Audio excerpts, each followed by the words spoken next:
All right, we're ready when you are. Okay, thanks. Thanks, Alicia. Well, good evening, everyone. It is Thursday, August 12th, 2021. This is the Hideout Utah Town Council regular meeting. I'm calling this meeting to order. I will remind you all that there is no anchor site for this meeting, driven for the same reasons we've been having no anchor sites for a year and a half now, which is the COVID cases, and which are sadly increasing. So once again, let me take roll. Chris Byer. I'm here. Thank you, Chris. Carol Hazelton. Here. Thank you. Bob Nadelberg. Here. Thank you. Ralph Severini. Here. Okay. We have full council members. That constitutes a quorum. As a reminder, we have an opening on the town council. We're going to talk about it a little bit later, but we have no one's come forward looking to work with the council in the last 30 days. So we'll have to roll that forward for another 30 days and see if we can get someone else to join us. I am going to modify the agenda slightly tonight by bringing the overview of the PID forward right after we do the approval of the council meeting minutes, because the folks presenting the PID information have a conflict and need to go quickly in this process. So we'll do that, and then we'll come back. So item 3, approval of council minutes, the May 12th referendum presentation meeting minutes draft. I reviewed those and Alicia did a good job summarizing the activity. I didn't see any issues in the version I reviewed. I'll ask any council members to bring up any questions or comments or changes that they see in those minutes.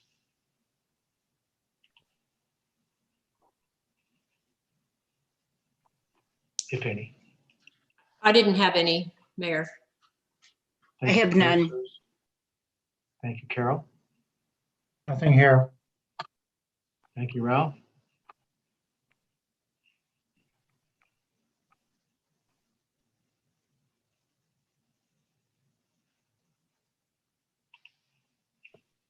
Any comments on them, Bob? No, apparently I was absent for part, if not all, of that meeting. Yeah, okay, good point. All right, then I need a motion, please, to approve the minutes as presented. I'll move. Thank you. I'll Thank you, Carol. Thank you, Ralph. Chris? Yes. Thank you. Bob? Abstain. Okay. Carol? Yes. Ralph? Yes. Okay. Minutes are approved with 3 yeses and 1 abstention. Okay. So the next thing we're going to talk about is the PID.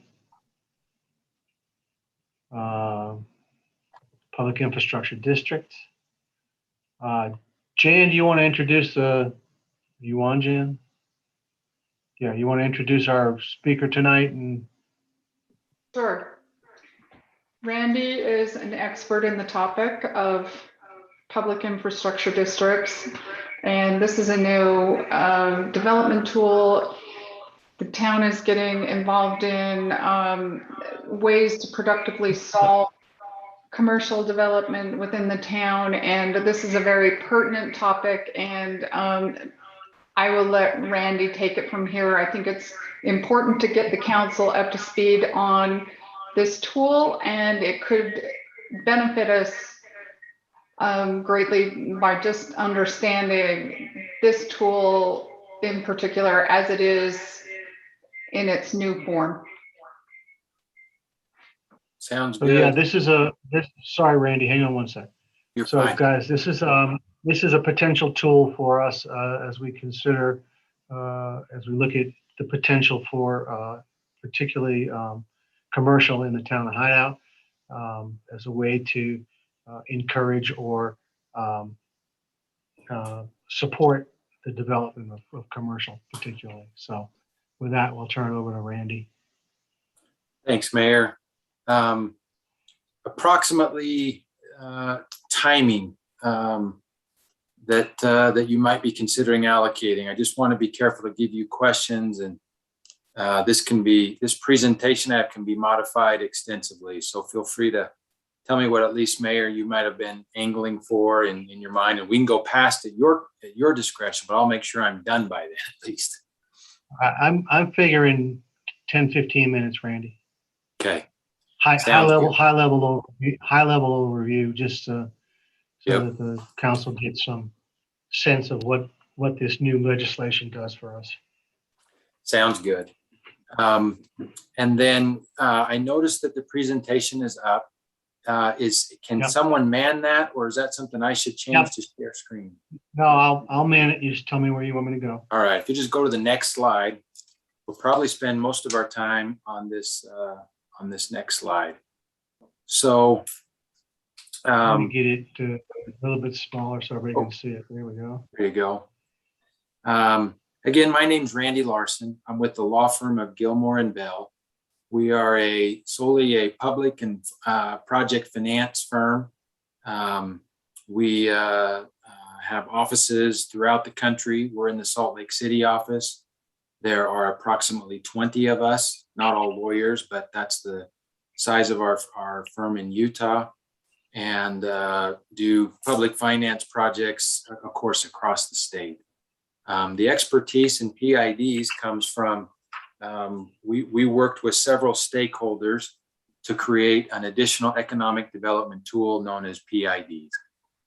And we did the significant drafting of that. At the same time, brought in League of Cities and Towns, Utah Association of Counties, and Utah Association of Special Districts to make sure that they had input to the tool, and built an informal consensus before presenting to the legislature. Having introduced that, let me give you some background to the tool. This bill creates a separate entity known as a public infrastructure district. Your radar should go up on that, right? Why would we create a separate entity within the boundaries of the town that the city council isn't in direct control over? Okay. So number one, I want the city to understand that a PID is not an entitlement for a property owner. It's a discretionary tool, number one. You should never feel compelled to do a PID because a significant property owner may ask for that. It is intentionally and codified to be a discretionary tool at the complete discretion of the city. Well, let's also talk about what does a PID do? In short summary, a PID allows a property owner to increase the property taxes on their boundaries, on the property that they own. So instead of, you're probably somewhat familiar with a CRA or a TIF bond. That's a powerful economic development tool, often used in conjunction with the PID, but it is separate. It reallocates existing property taxes that come from the new growth. A PID is the opposite. Well, I don't know if it's the opposite, but at least it's different in the sense that it creates its own new revenue. It's not a reallocation from anyone. It's an ongoing property tax on those properties that go forward. That becomes the revenue that can be monetized into a bond or other structure to finance infrastructure now, based on the expectation of property taxes getting paid by the development over time. So it has some analogy to an assessment bond. right? An assessment bond basically takes the costs of the improvements and allocates those to all of the property owners in some manner, whether it be by acreage, ERUs, in some way, some method selected, you allocate the cost of the improvements amongst the properties. An assessment bond is not a property tax. It has the same lien as a governmental lien, so it's a powerful financing tool, but it does not constitute a property tax. Because of that, assessment bonds are done in a way that is required. The investor in an assessment bond is buying their bonds based on the current value of the property. They're allowed to account for the improvements that are being financed. So you can take your green field and you can add in the curb, gutter, water, sewer. What's the value at that point? But investors are saying if a property owner doesn't pay their assessment, I have immediate foreclosure and acceleration rights to that ground.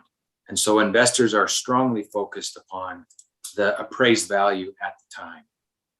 Well, what has been found by investors over time is that foreclosure right, as strong as it is and as senior as it is, oftentimes you're foreclosing at the worst time to realize value on the property. As you can imagine, right? It's the most challenging values. If someone's willing to walk away from their property because they can't pay the assessment, the value must be quite low. And Mayor, just to give you comfort, I will not be going through this whole presentation.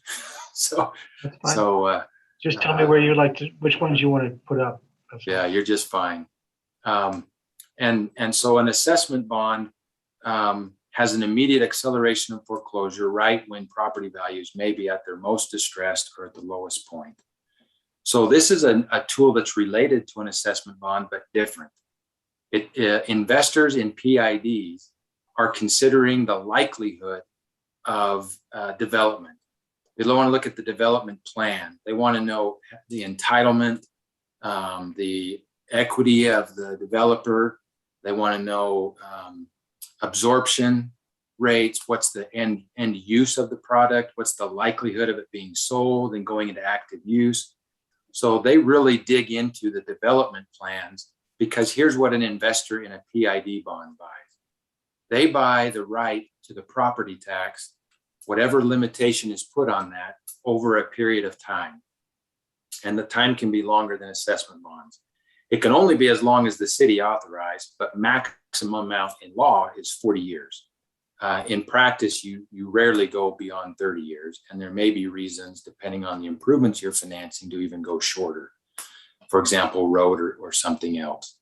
But that investor, that's all they're entitled to. There is no foreclosure or acceleration right on the property.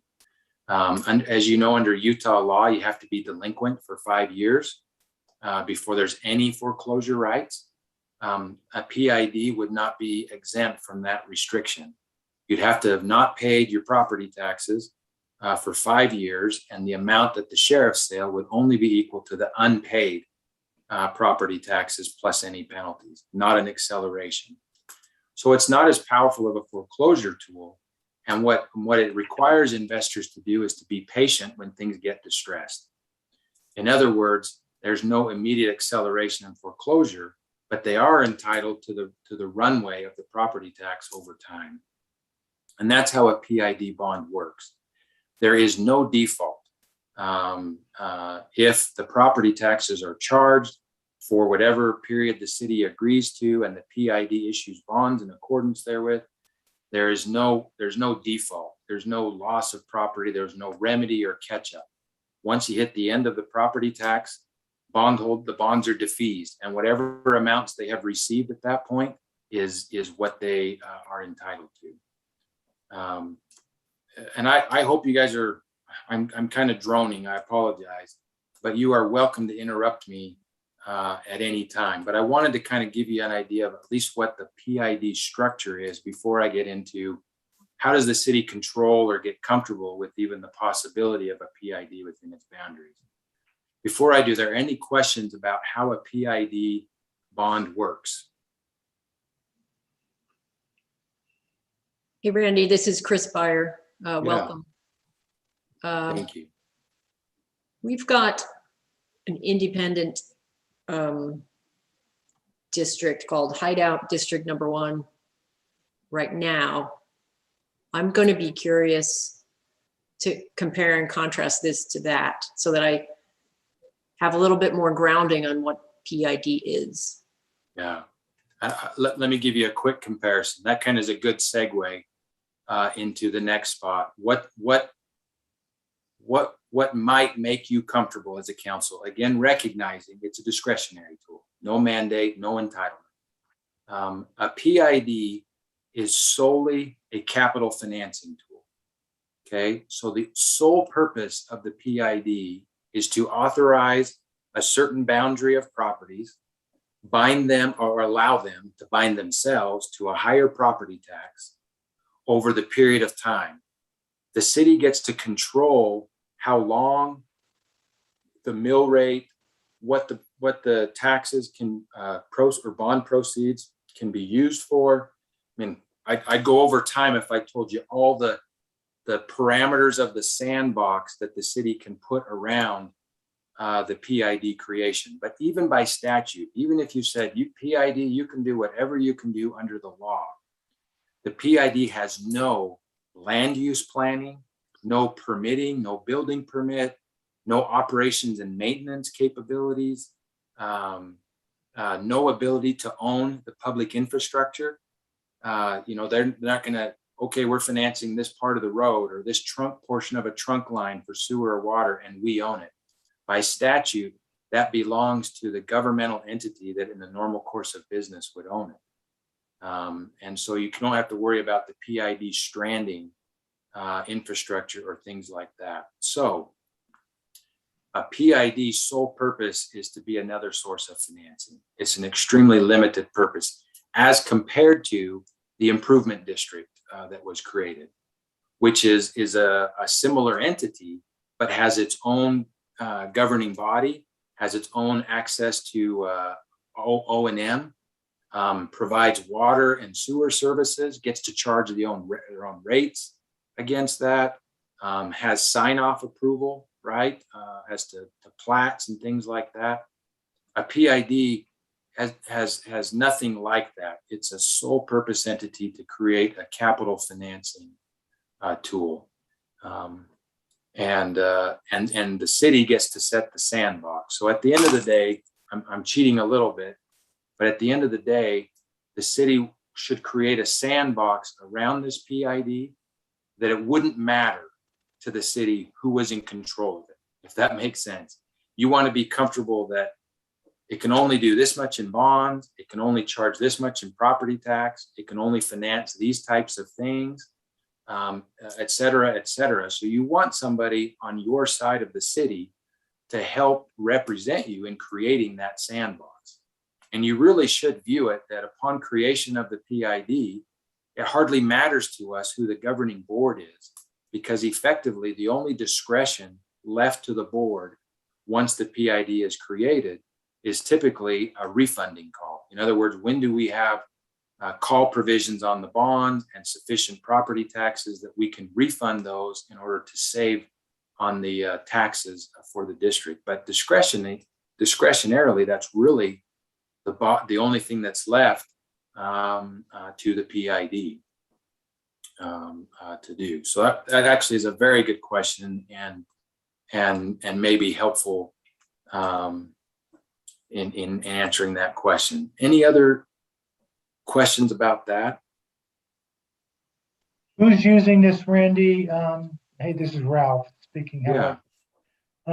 Who's using this, or has it been passed into law? Is this a HB House bill that's still in process? Has it passed? Who's using it? And what are we seeing any benefits that you could describe? Yeah. Great question.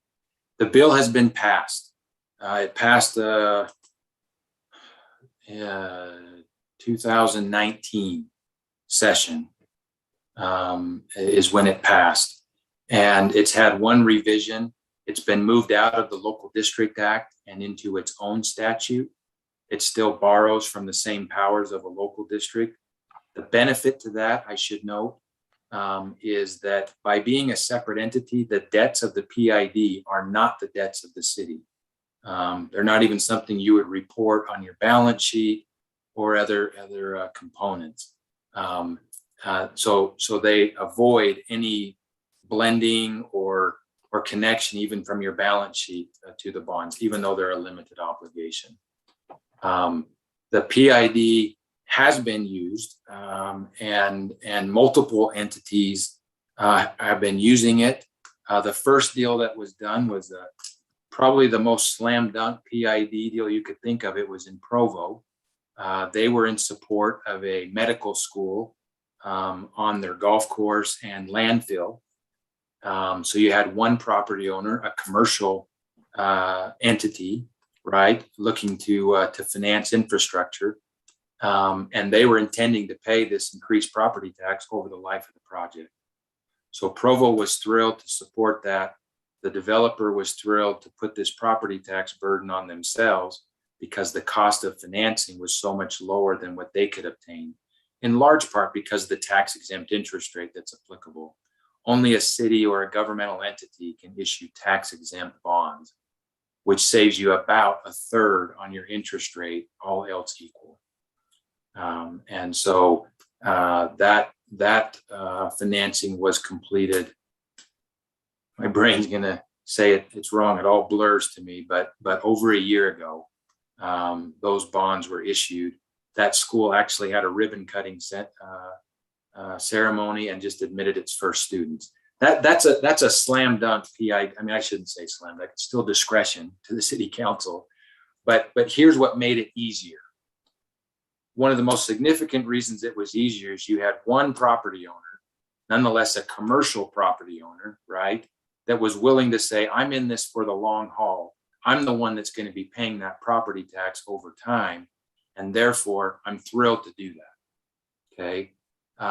If you had, for example, a solely residential property, doesn't mean PIDs don't work. We're working on several PIDs that have residential components, but the city has a little different interest at that point, right? Because the future homeowners in those residences aren't currently here.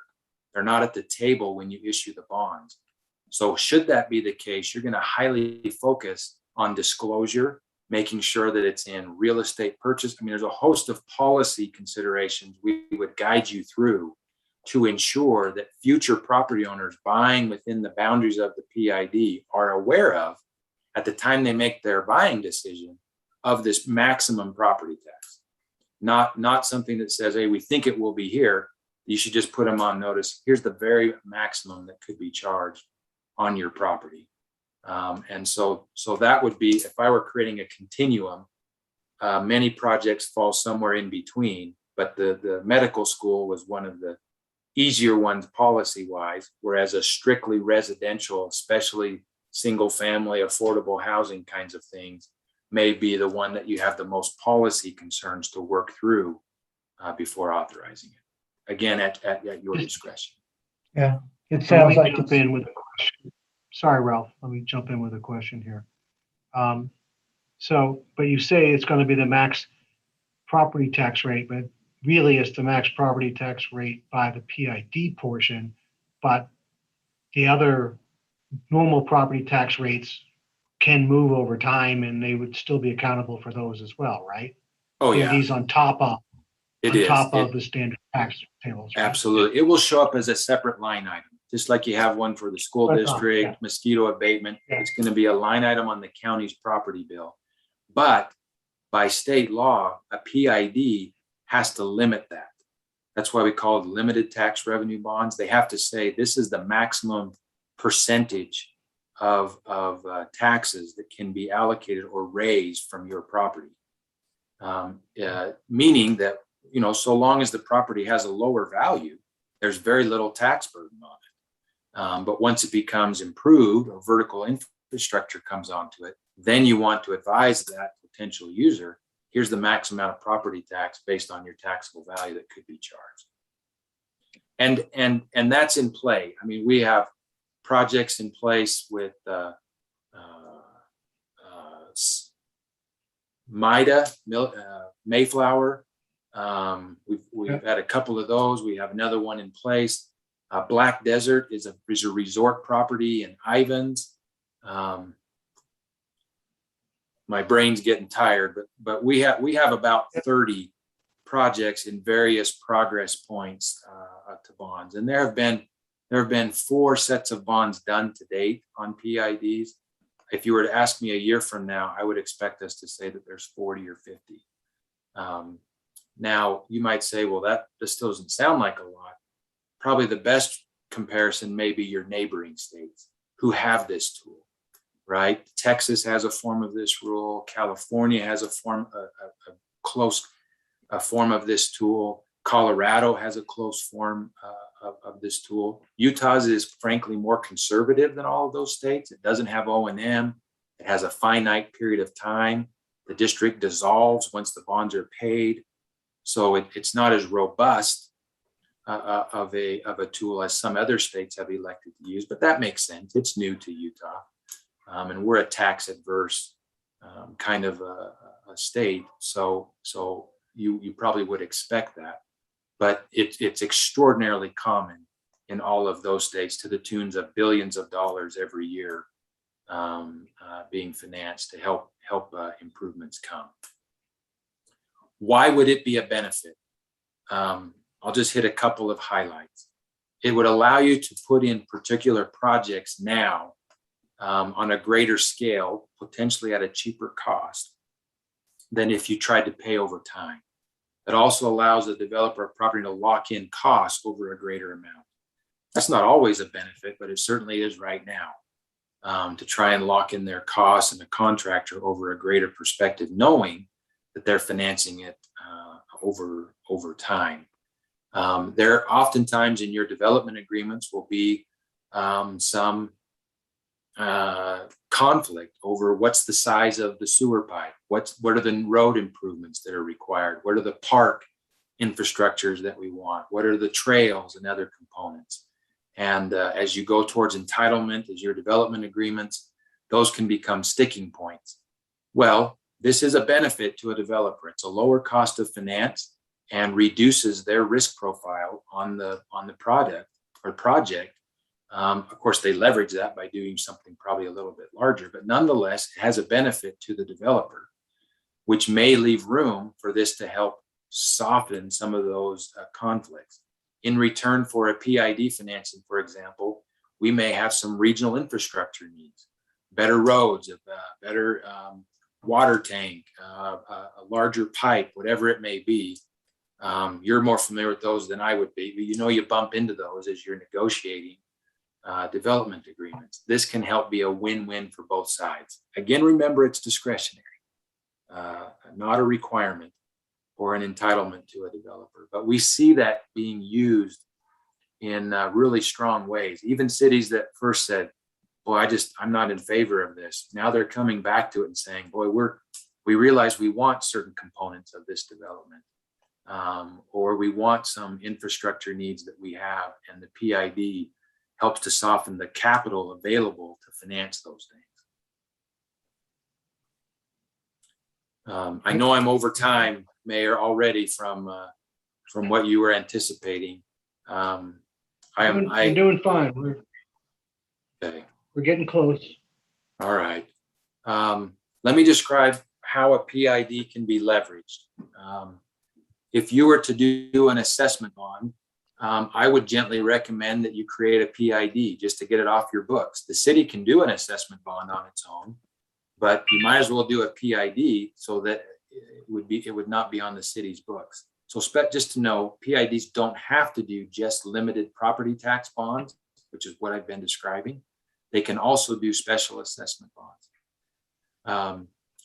They also can be, the revenues from a limited tax revenue can be combined with potential TIF revenues, tax increment or CRA kinds of revenues, really efficiently, because the risk to both sets of revenue are identical. Both are dependent upon increased value or vertical infrastructure, or at least an improvement in lots to generate revenues. So if an investor is willing to buy a PID bond, and you were to tell them, you also are entitled to some portion of TIF revenues, it's very easy to combine those two, and is regularly being done to help enhance what those kinds of revenues can finance to the benefit of both parties. There's also maybe worth noting, once the value of the property reaches the same kind of ratios for a general obligation bond of the city, the bonds can be converted to a general obligation bond to get the lowest interest rate at that time. But that's only after you have sufficient taxable value, that this makes up a very small portion of that amount. So let's go to this slide. This is a good one to talk about real quick. What's the perspective? What kind of property tax burden might we be talking about? If you, a PID by statute is limited to no more than 15 mils, which is an old-fashioned way of saying 1.5%. Okay. So you might say, okay, what's 1.5% on $400,000 of value? Well, if you take away the primary home exemption, that would be $6,000 a year. That's a big number. On a commercial property, that would be almost double that, a little less. It'd probably be about $11,500 on a commercial property. So that's the maximum the statute authorizes. But it may not be prudent for either the city or the developer to go to that amount. It could oftentimes at that height. We did that for the Provo school again, right? One property owner more than willing to take that because they were paying it in commercial loan or they could pay it in property tax. They were indifferent, other than they loved to use the property tax because it got them a lower rate of finance. Absent some arrangement like that, 15 mils is going to be a burden on getting your property sold, getting it developed in vertical infrastructure. So a third-party market study is going to come in and say, what is the property tax burden? And what impact might that have on absorption of the property? So there's a range of mill rates on here to give you some perspective. Likely, almost all jurisdictions in Utah are somewhere between 9 and 12 mils, or 0.9 to 1.2% of all property taxes. So if you lump together school district, county, city, districts, et cetera, that's the overall property tax burden. So even if you were to use 10 mils or 1%, you're probably coming close to doubling. It may even be higher than that because Summit County's property tax rate is so low. I think Summit County has some of the lowest property tax rates in the state because the county's tax. Wasatch. Oh, I'm sorry, Wasatch. I should have known that. I apologize. Wasatch is in that range. I think they're about 1.1% overall property tax burden. So just to give you a perspective, if you were to buy a home, you'd be very sensitized to a property tax that doubled. You'd want to have some comfort. Well, are there no HOA fees, which often are reduced if this is a capital financing component, et cetera. But that's what you'd want to be disclosing to property owners only after the city agreed. What kind of tax burden are we comfortable with? And you're going to want to know what are the potential uses of the property. I noticed that in introducing this, you focused on commercial, and that is something that makes it a little bit easier to understand, because a commercial property owner would understand my property tax is higher, but I got this building or these improvements or my land likely cheaper, and I'm financing that over time. A homeowner is going to have a harder time understanding that quite so easily. So you want really robust disclosure for a primary resident. Okay. Any So again, questions? we don't have. Sorry, just for the council's edification, we don't have any proposals like this yet. We haven't talked about using it yet, but it's a tool that is likely to come up as development progresses around our area. So we thought it would be good for you guys to at least get dipped a little bit. This is, if we have something come up where this might be a logical use from the town standpoint, we would of course come back and spend a lot more time on it. Makes total sense. And if that were to occur, Mayor, just real quickly, we would recommend that the town adopt a policy. It's not a legal requirement, but it is a framework that you can adopt that will help navigate proposals that may come in, lend consistency to the evaluation, and ultimately protect the town from any concern that you told property owner A, yes, and you told property owner B, no. You'd look to the policy for the even subjective standards that may have been used to make that determination. So that would have been my final punchline is prior to seriously considering a letter of intent or proposal, the council may want to consider adopting a policy, and we have forms of that. I hesitate to call them a blanket form. They all get customized, and you likely would do the same. You'd probably customize that policy to certain objectives that made sense to the council. Sorry to interrupt. That's way out of form, but That's very, very helpful, actually.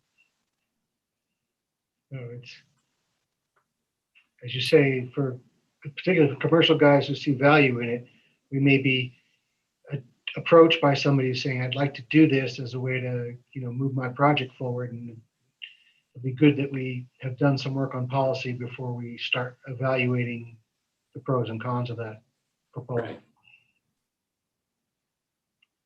Well, thanks for your time.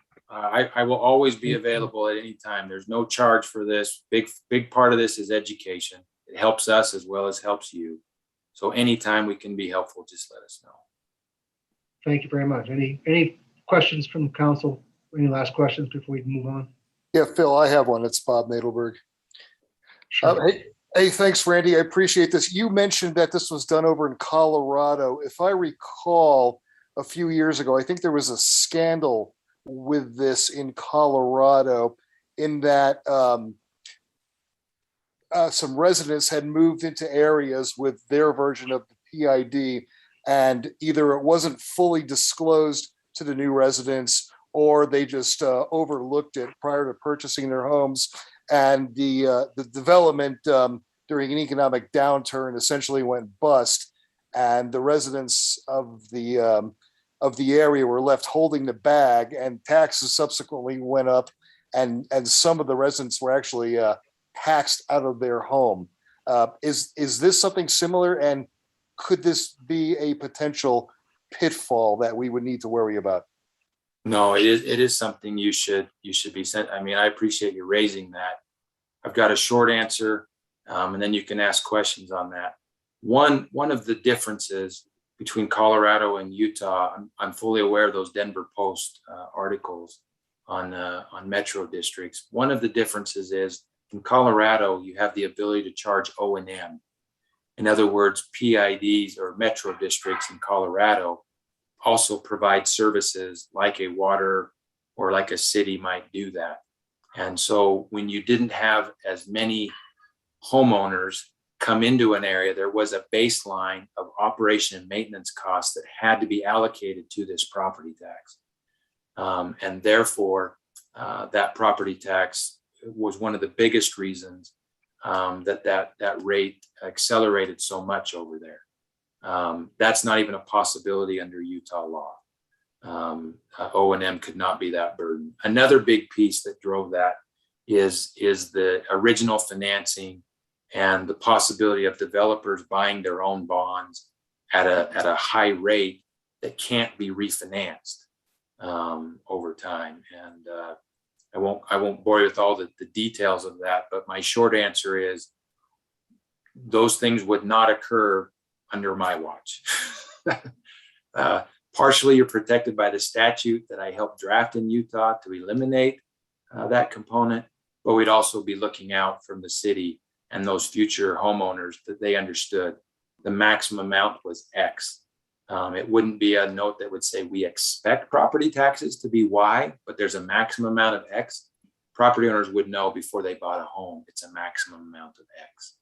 And that's what in large part drove. There was also some cherry picking, in fairness, on that series of articles. I would say wasn't exactly completely two-sided, as you might expect, but it is a worthy example to be aware of, and make sure that you have professionals on your side in helping to navigate those pieces. But statute protects most of it. Structuring is the second. But in Utah, you have to advertise the maximum amount rather than what we hope the amount of tax will be or expect. Thank you. You bet. Good question. Okay. Well, thanks, Randy, again for joining. It was very interesting and helpful. Council, there is a full package in the a set of slides in the package for tonight. Randy's email's in that set of slides. So if you have questions, by all means, reach out.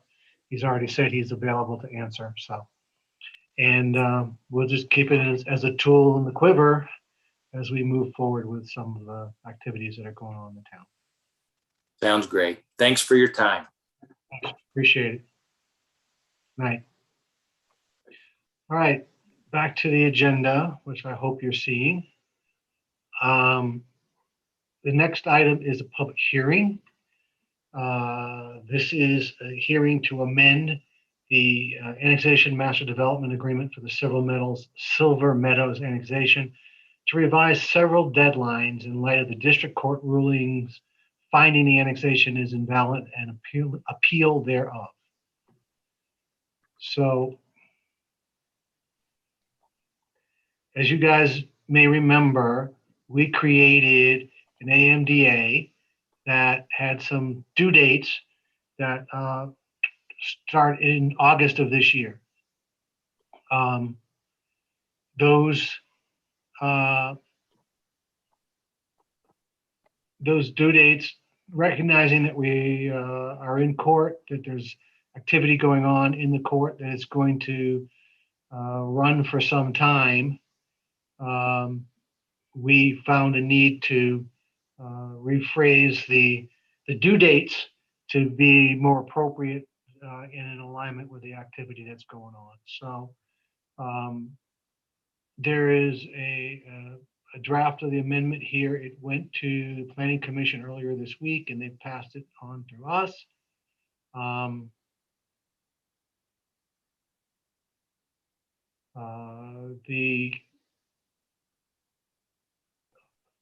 We filed a motion to reconsider the ruling from the court. That's going to be heard in September. There's other counts being argued in October, and it's likely that however it comes out, they're going to be appealed. So we got to revise some dates, as we said. So here you'll see the key dates that we're changing. Again, none of the other language in the AMDA is changing, just the dates. So on section 7.7, we were supposed to do something before March 1st. We did extend that once, but now we're changing it to 120 days from the date of the final decision on litigation, including appellate courts, related to the approval and passage of the annexation. You're going to see this language several times through here. Okay, all the rest is the same. So here we were supposed to do design standards, again, pushing those out to, doesn't make sense to do them until we know we can actually move ahead. That's section 8.1. 12.1 is the school site. Again, be set aside 120 days before, no more than 120 days after the date of the final decision on the litigation. All right, and again, the same thing in the secondary access and parking. So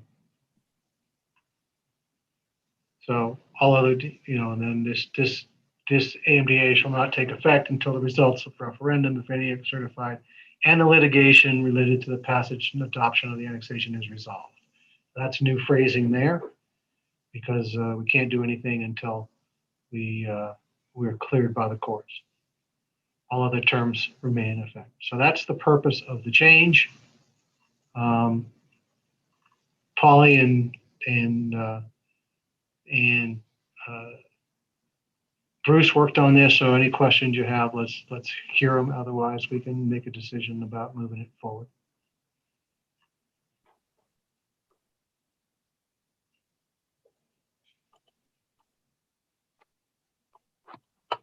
All right, Mayor, this is Chris. Can you go down to the section that outlines the timeline for each of the 4 things?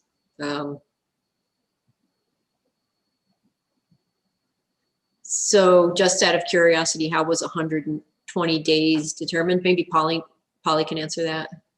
Yeah, so it was in consultation with the developer, but also just trying to be reasonable in terms of 120 days.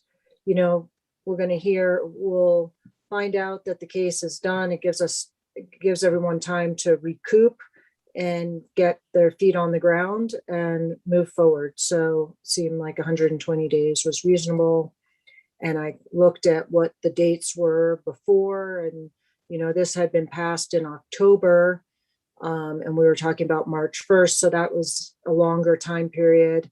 And I just thought 120 days was kind of a good balance. Okay, it's good to hear the logic. So when it comes time to do the design work, and which paragraph is that? Yeah, creation of design standards. We're talking about that. It feels like that's a lot of work. I'm just wondering if 120 days is enough for something like that.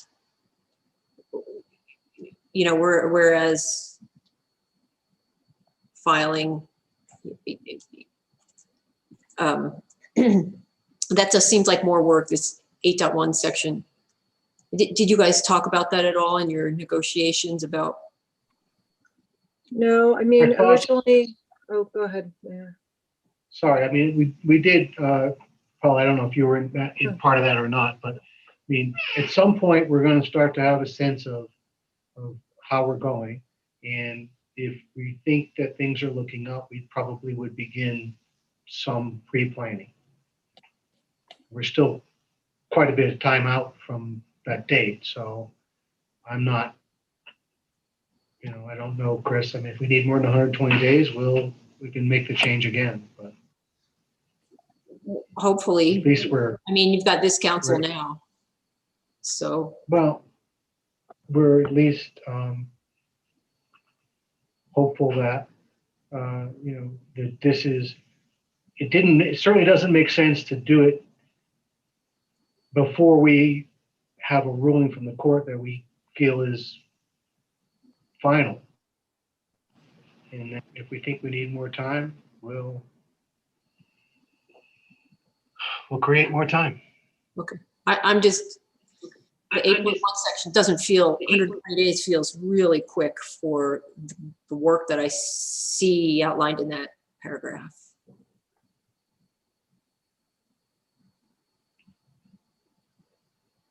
I don't imagine that they would object if we chose to extend it to 180 days, for example.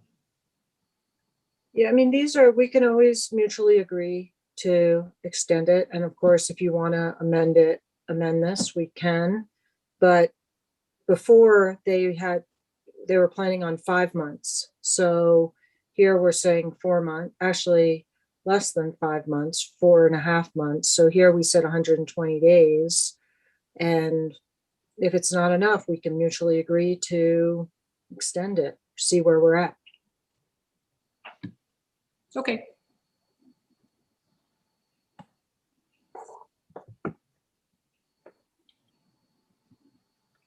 Other questions?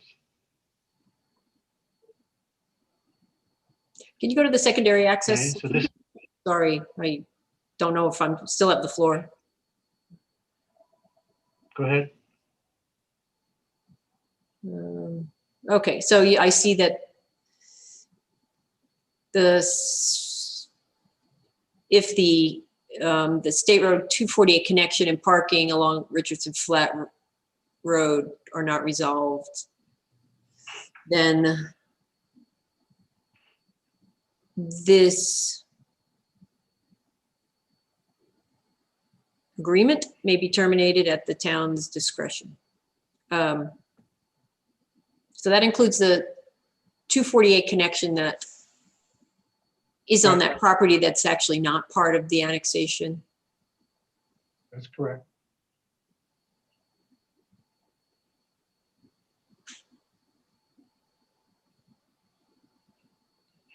We have held out that and the final traffic study, reviewed the idea of having a separate exit off of 248 or entrance off of 248 to this, across that land. UDOT is willing to work on that as long as there's agreement between the municipalities that are responsible for that land. So until we know who the municipalities are, we can't get anything done. So.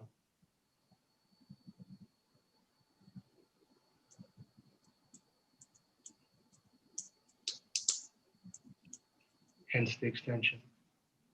But we've preliminarily discussion with UDOT suggests that they'd be open to putting in an appropriate intersection for the kind of development we're talking about. Okay, thank you.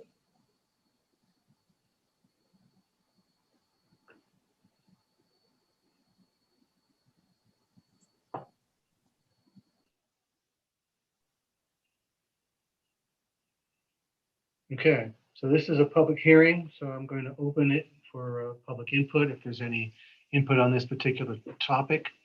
Again, this is a contract or an agreement that exists today, with the only modifications being the date changes that we described here tonight. If anyone in the public has a comment on this, you need to raise your hand on the Zoom. And if you are only on a phone, then it's *6, I believe, to raise your hand. I'm looking at the attendee list, participant list, looking for hands. That's the way you do it if you have any comments on this particular topic.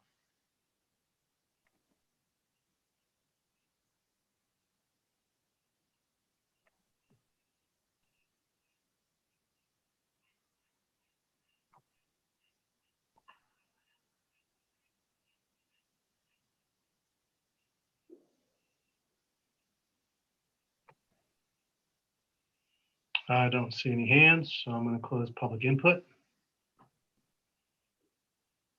And what I would need to move forward is a motion to allow the mayor to sign on behalf of the town the First Amendment to the October 16, 2020 annexation and master development agreement for the Silver Meadows Master Plan Community as described this evening. So moved. Thank you, Bob.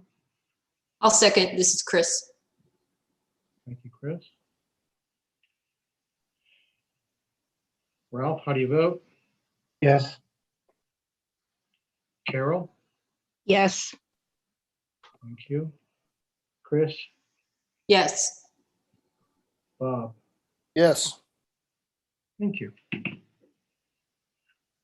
Okay. Okay, the next item is public input in relationship to things that are not on the agenda tonight. Any other topics that you would like the council to consider? This is the time for residents, constituents to raise any comments or concerns. And again, you do that by the raise hand feature on the Zoom.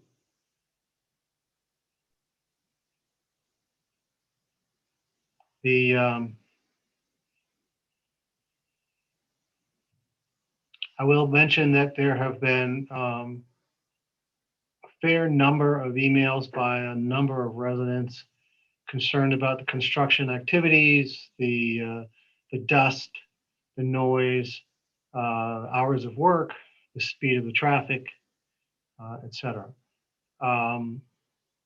we continue to work with the developers and the builders on this. We had another meeting this week. We are looking to divide the traffic amongst the roads to reduce that. We are working between developers to, we have some with excess soil and some who have needs for soil. So instead of trucking it in and trucking it out, we're hoping to facilitate where those who have excess soil can provide it to those who need it, minimize the amount of truck traffic that way. There are some safety equipment that's been ordered that I'll be following up on this week. Additional speed signs are in the works, and we have some other traffic mitigation activities to in play. But our hours of work are in our code, and we're working hard to make sure these guys are not working outside the hours. We have added staff to the Public Works group. The first of those has started this week. We have interviews on early next week for a couple more staff members. So that will allow us to increase our coverage, make sure that we have better presence amongst the job sites to try and, again, control this. And so, we're working hard to try and keep this thing. We hear you. I talked with the engineers today to make sure that the developers are doing the adequate watering on the soils to keep the dust levels inside the allowable amounts. I have to say, overall, I think the dust has been actually pretty good compared to a lot of the rest of the areas around here. But so there's a lot of time of the town being spent on trying to ensure that it is as unobtrusive as possible. But at the end of the day, there's still construction going on. These guys are licensed to build quite a few more units, and unfortunately, they're going up in many of your neighborhoods.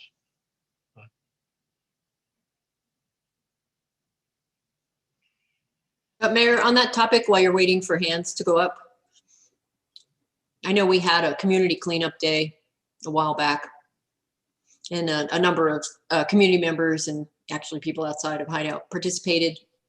And unfortunately, because of all the construction, it seems like we are continuing to accumulate garbage now that's most likely blowing off construction sites and just into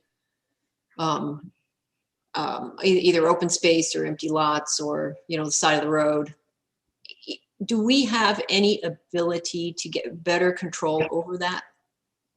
Yes, we do, Chris. And I'll have the Public Works guys make sure that at the meetings with the folks that they're all doing their policing and picking up rubbish, not just inside their job sites, but over the fence lines as well. Yeah, I'm one of the neighborhood dog walkers, right? So I'm walking the street regularly, and it's just the trash is just accumulating now. Do I need to walk around with a bag and a No. grabber? What are we doing? I just want to know how. I just told you. How are we be asking. how are we cleaning up what's already out there? Because we can't necessarily attribute it. If we've got 3 houses going up in one area, we can't actually, and they're different landowners. How do we attribute it to any one of them? Well, to date, we have not had to ask them to attribute it to any one of them. We've simply said, hey, the 3 of you guys get out there and police it. Clean it up. It's not my problem, it's yours, pick it up. And to date, they've been responsive. They're not proactive, but they generally have been responsive. And we I'm sorry? Oh, I was going to say they pick it up, they put it in the trash bins, they overflow the trash bins, and then it blows from the top. The trash bin tops are. Carol, we have talked to them about overflowing. We are fining them now if they're full and not draining them. Kent and Travis are busy dinging these guys on that with with greater frequency. They know they've got to keep the bins covered or below the surface. So you should see an improvement there. You really should, Carol. Okay, well, I really appreciate the efforts of our public works guys. I'll keep an eye out. All those crews have been talked to. Anytime you see something that bothers you about that, reach out to Kent, send him an email. Our new guy is, I'll get an announcement out on him this week. I just haven't had a chance to write it yet. But Tim Dix is with us. So we'll get it out. And if you see as they tell us at the airports, if you see something, say something. So overfilled, we need to know what part of town it's in, and we'll get, somebody up there. The guys are generally through town most each day, but not always, because again, our staff is only 2, now 3, and hopefully soon will be 4, so that we can be sure and get through the entire town in the course of a day. When we have blue stake type activity, that ties up our guys for a fair bit of time, stuff like that. So, All right, so we need a trash. We need a trash tip line. I mean, just send an email or get in touch with. Okay. Can the general community do the same by emailing? Hideout Utah. Public Works at hideoututah.gov. Yeah, okay. Absolutely. Thank you. Oh, a cell phone picture is worth 1,000 words. So, if you just pop it off to somebody, and they'll know where it is. Yeah. See. It also comes with. We all see it. It also comes with a geotag, so we can always find it too. Exactly. So. Okay, I'm going to close public input. I don't see any hands, and we're going to move on to agenda item 2, since we've covered agenda item 1 already, which is discussion and consideration to approve the Rocky Mountain Power franchise agreement. So we have a number of franchise agreements with public utility providers in the town. RMP is one that we've just gone through a process of updating. Polly and Cameron spent a fair bit of time on this. And Rocky Mountain Power is entitled to access to their lines, but it also comes with some promises for us and some, this agreement ensures that they got to clean up after they've done their work. That we get to use the poles for public safety infrastructure. There's a whole series of things in here, which are pretty standard in all of our agreements. But this is time to be renewed. It is, I think it's a 10-year agreement. Polly, or Cameron, you guys want to talk about anything that you think that the town council needs to be particularly aware of in here? No, it's their template. I've seen it before and it's pretty standard. And there's not much to say. I mean, it's pretty straightforward franchise. So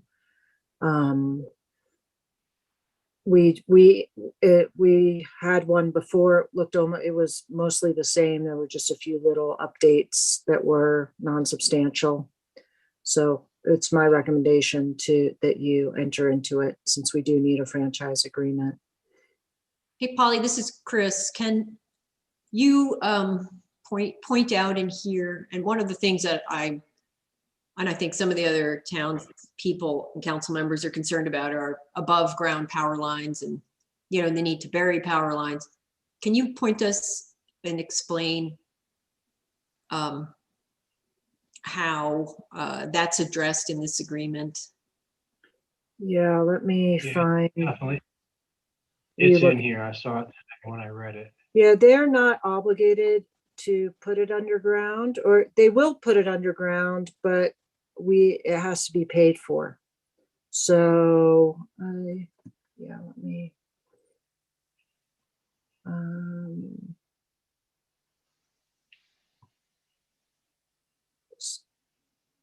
So that's kind of the standard.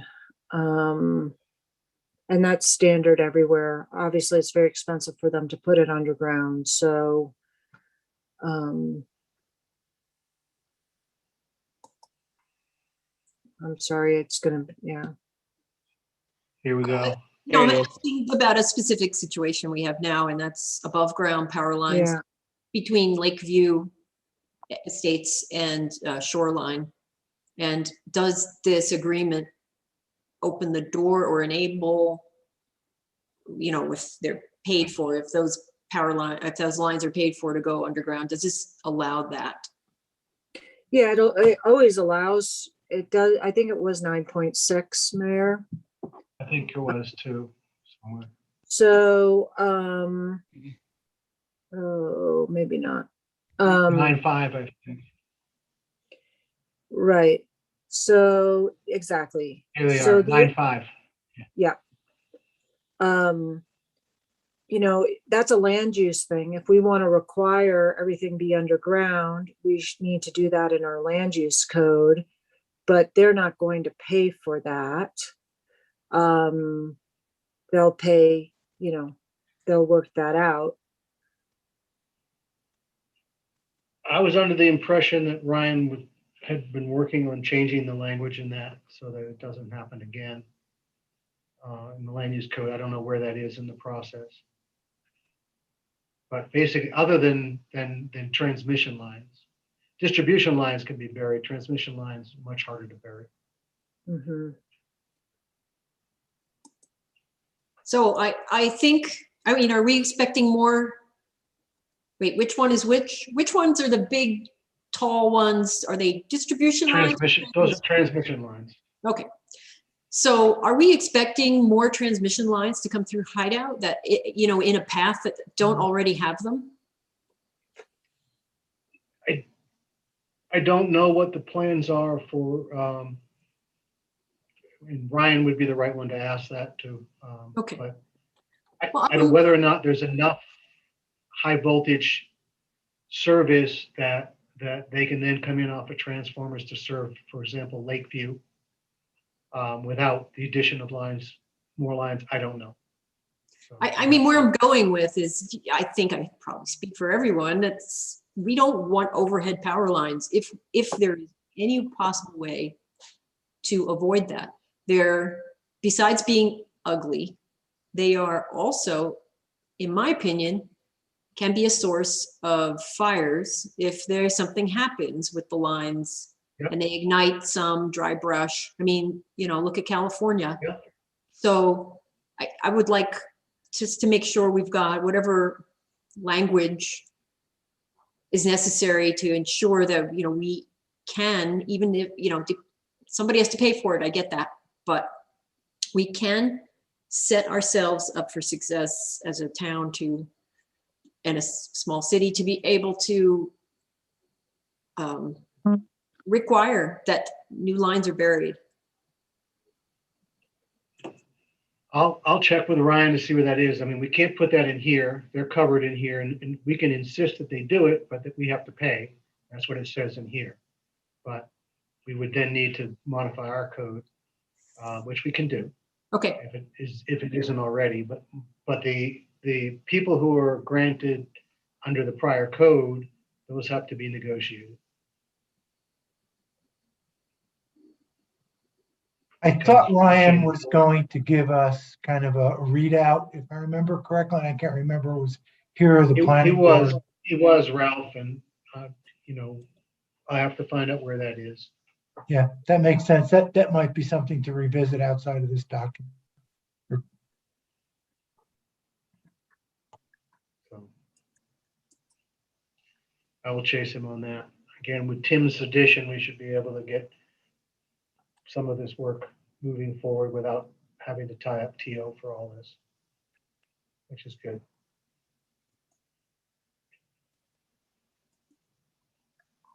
Hey, Phil, this is Bob. I thought I saw in this well, first of all, is this agreement basically just a repeat of whatever we signed with Rocky Mountain Power 10 years ago? Yes. Yeah. Okay. Because I thought I saw, and I lost it, but Further down there was some language saying that we could require power lines to be moved and or buried in for various public safety issues such as health, fire, and Chris touched on that. So, I mean, the way I read this, the language is already in here if at some point that needed to be done, which I would love to have done. There's no language there's language that says right here in 9.5 that they will bury it as long as they get paid to bury it. Yeah. I don't think there's any language that says that they will bury it because we decide that it's a public safety risk. I don't remember seeing that.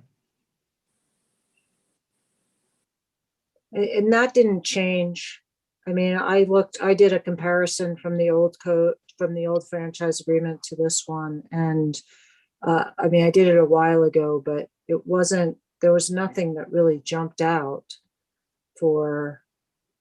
that was different.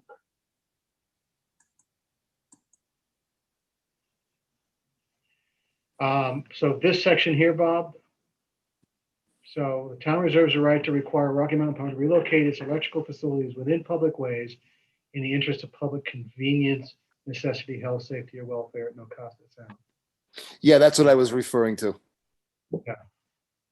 So, so that generally has to do with, for example, here's a good one. We have up where Chris lives, there's a lot where there's a big old transformer in the front of that lot, which pretty much makes that lot unusable. And, you know, we could go to Rocky Mountain Power and say, hey, can you find a way to move that so this lot becomes usable? Now, it's not our land, it's a developer issue, but if it were ours, for example, and we wanted to build an entrance to the park there or something, we could ask them to do something like that. But you can't just say, I don't like overhead lines, so please bury them.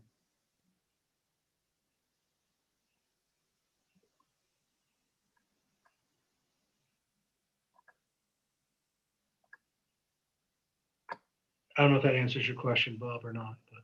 Oh, yeah, no, no, that's fine. Thank you. No further questions.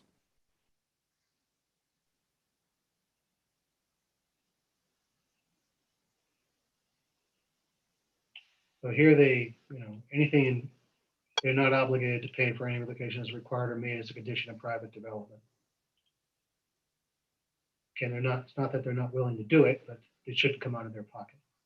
Phil, didn't you say we actually looked into, when I say we, the town had looked into that at one point, and the total price tag to bury the transmission lines was somewhere around huge. 10 million? Was it 10 It's million huge. bucks? Okay. It's huge. It's a lot of money. And they won't do it. In other words, they won't drop them down underground and hide out and then pop them back up at the end of hideout. They want to, if they're going to bury it, they want to bury it. I'd love to have them takes route them along cooperation. 248. It takes a cooperation of a lot of landowners. So that's the other challenge. Okay. Because even though they have right-of-way rights, there's multiple landowners involved.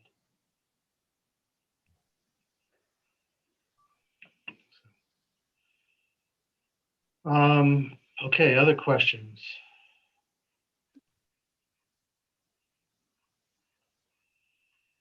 Otherwise, I need a motion to authorize the mayor to sign an ordinance granting an electrical utility franchise and general utility easement to Rocky Mountain Power. So moved. I'll second. Thank you. Ralph? Yes. Thank you. Chris? Yes. Carol? Yes. Thank you, Bob. Yes. Thank you. Okay. Hey, Phil, sorry to interrupt this, Bob, Yeah. again. Hey, when we had the meeting open for public comment, one of our constituents sent me a message. He wanted to know if he could comment. A Mr. Gunn, he wanted to talk about the draft proposed zoning map. I don't think that's on the agenda tonight. Is that It's something? not on the agenda tonight. It is not. It's being re-looked at. It'll be going to the planning commission probably in September and the town council in October. So there's going to be quite a bit of work done on that. And his comments are certainly welcome, but the map that we've shared is already being modified from what we shared. So, because it doesn't reflect everything we know. So I that's think why he it's wanted. pulled off the agenda. Okay, I Not think he ready for wanted that. to speak about that during the open meeting, but was unable to do so. Well, there'll be multiple opportunities for that to be covered, and there'll be public hearings on that in both the planning commission and the town council going forward. All right, So all there'll be right. time So, for that. all right. So all right. So none of this is set in stone yet, nor will it be for a while. Exactly. That's correct. And it was not noticed. I think it might have shown up on the agenda, but the public hearing is noticed for your September meeting. But then just because it was just continued from the planning commission on Monday to their next September meeting, we're not even going to look at it in September. It's not going to get looked at until October at the earliest in front of council. At the council level. Yeah. Okay, thank you. You know, I'll just say that I got an email from Jonathan Gunn, you know, listing objections, as I'm going to assume that's what he might have wanted to talk about. So we're taking all this feedback into consideration then, Mayor, when it goes back to the Plan Commission? Yeah. Yeah. I mean, again, we're trying to, right now, what we're doing is trying to research what were the prior conditions. We know what the new zones are now, Chris, but the prior stuff that particularly have to do with the R spa is what we're trying to sort out. We have input from Mustang that they think we got it wrong. We have input from others that think we have it not quite right. I have a zoning map on my wall that doesn't match the one we sent out that I inherited when I became mayor. So we got work to do to figure out what it really should be. So my recommendation for residents is, you know, take a look at it and make a note of your concerns, but the one you're looking at isn't the one that we're going to be, is not the one that's actually going to come before council or planning commission, because we think we've learned some stuff that suggests that it has to be revised. So. Hey, thanks, So- Phil. I got a message from. Yeah, it's good. No, thanks, Bob. And we promise that there will be lots of opportunity for public input. There will be public hearings on this. So it'll be, you know, open mic type time for when we get to that. But we may have jumped the gun on the version of the map that we put together. So we gotta do a little bit more research. Okay, no, But the at least issue it's was, great dialogue. the issue was Mr. Gunn was unable during when the meeting was open to public comment about anything. He was unable to get his hand raised because he's on the phone. Is it possible to reopen the meeting to accommodate him? I have to ask Polly. It's up to you. You know, you close the public portion, but it's up to you, Mayor. I mean, if it's specific to this, it seems to me that it's just too early. I mean, the map he's commenting on is not going to be the map that we're going to be looking at. So I think it's probably early to talk about it. No, he told me he wanted to speak about the traffic issues at an appropriate time.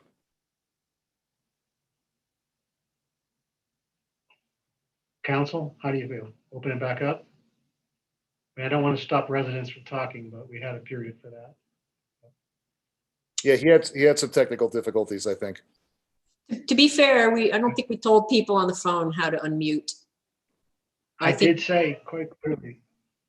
I'm on record of saying *6, so, Okay. but we can do it again. All right, do you want to open up? We'll open up. Okay, I want to go back to public input one more time. Raise your hand or *6 if you're on the phone.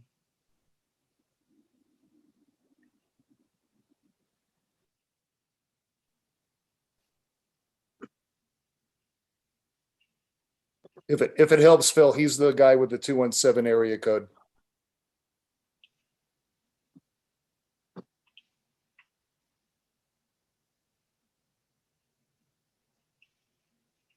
I'm trying to unmute him.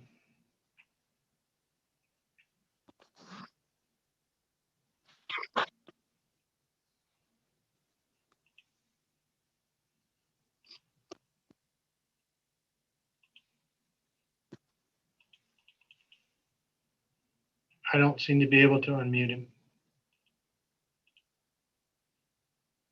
Mayor, if you'll give me just a second, I will have it so that I'll make it so that the participants can unmute themselves for a second. Okay.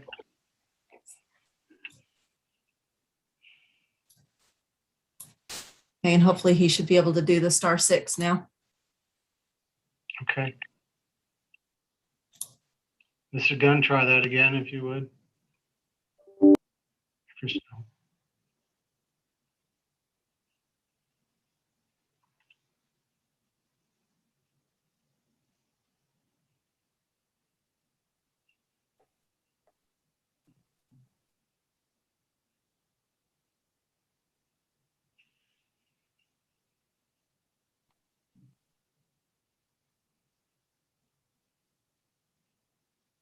Hi, can the council hear me? I Yes. haven't called on you, but we can hear you. This is Katie Shepley. I am with Jonathan Gunn. He's unable to mute, Okay. so he's coming into my office. Just a minute, please. Hello, my name is Jonathan Gunn, and I want to thank the members of the council and the mayor for reopening the comments. I have been repeatedly hitting *6 or #6 on my phone, and for some reason I'm technically not able to get in. But in any event, I do want to thank all of you for the opportunity to talk. And the issue that I wanted to address was, to the extent that there is any discussion or consideration of allowing the construction traffic to use the pathway which runs between the Shoreline subdivision north along the eastern border of the Jordanelle up towards Overlook. I wanted everyone to know that our home is located approximately 13 feet from the edge of this pathway, and that whenever a vehicle goes up and down the pathway, because it's dirt and crushed stone, it creates some real issues. And the first issue is a safety issue. Because it's only 13 feet from our home, any mistake or error by a driver, either in steering or with a load, is likely to end up in my basement, where we have a bedroom and we have guests stay from time to time. The second issue is really one of health, because whenever a vehicle goes up and down that pathway, it creates an enormous amount of dust, and that cloud just makes our patio totally unusable because you can't see, can't breathe. And I recognize that there are probably a number of members on the council that aren't familiar with this exact point in the geography, but it's a huge issue for us in terms of safety, and secondarily of one of health and property values, of course. And so, to the extent that members of the council are considering redirecting traffic or perhaps allocating vehicles, construction type vehicles up and down that road, I hope that you will take into consideration that that road is in such close proximity to us that it really creates a health and safety problem for us. But I don't want to take up too much time, but I do want to, again, thank you for reopening the comments and permitting me to express this. Thank you, Mr. Gunn. I think you and I have talked before about that. We we're working hard to try and do the right thing for as many residents as possible. And we appreciate that very much. And I want all of you to know that. Thank you. Mayor, can Okay. you just explain to us and the public why that road even exists? That road is a additional emergency access for fire and safety. If the roads to the uphill side of Lakeview and Shoreline Phase 2 and 3 down there are blocked in any way, it's a way for people to get out.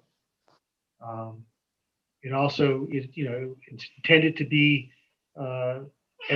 at the end, intended to be a gravel trail, passable in cases of emergency, but also as a trail for the town. We hope to be able to arrange something with the state park so that we can come off of that road and create an entrance or two to the state park at some point into this whole area, if we can. But in the meantime, it's an emergency access road. Our sewer line runs underneath that road, so it's a right of way for us to gain access to the sewer in case we need to do work on that. And it can be used as a construction access road or a way to find a way to. We're trying to figure out how to get the traffic that needs to go in for construction going the shortest distances possible. So there may be times when we have to use that road for construction as well. Certainly there'll be times that they'll need to go down there just to build the berms and the retaining walls and those kinds of things that need to go in. Is that permanently designated as an emergency road? Yes, it's platted as an emergency road. And as such, is its current road base, gravel, white stuff, is that an appropriate surface for such use?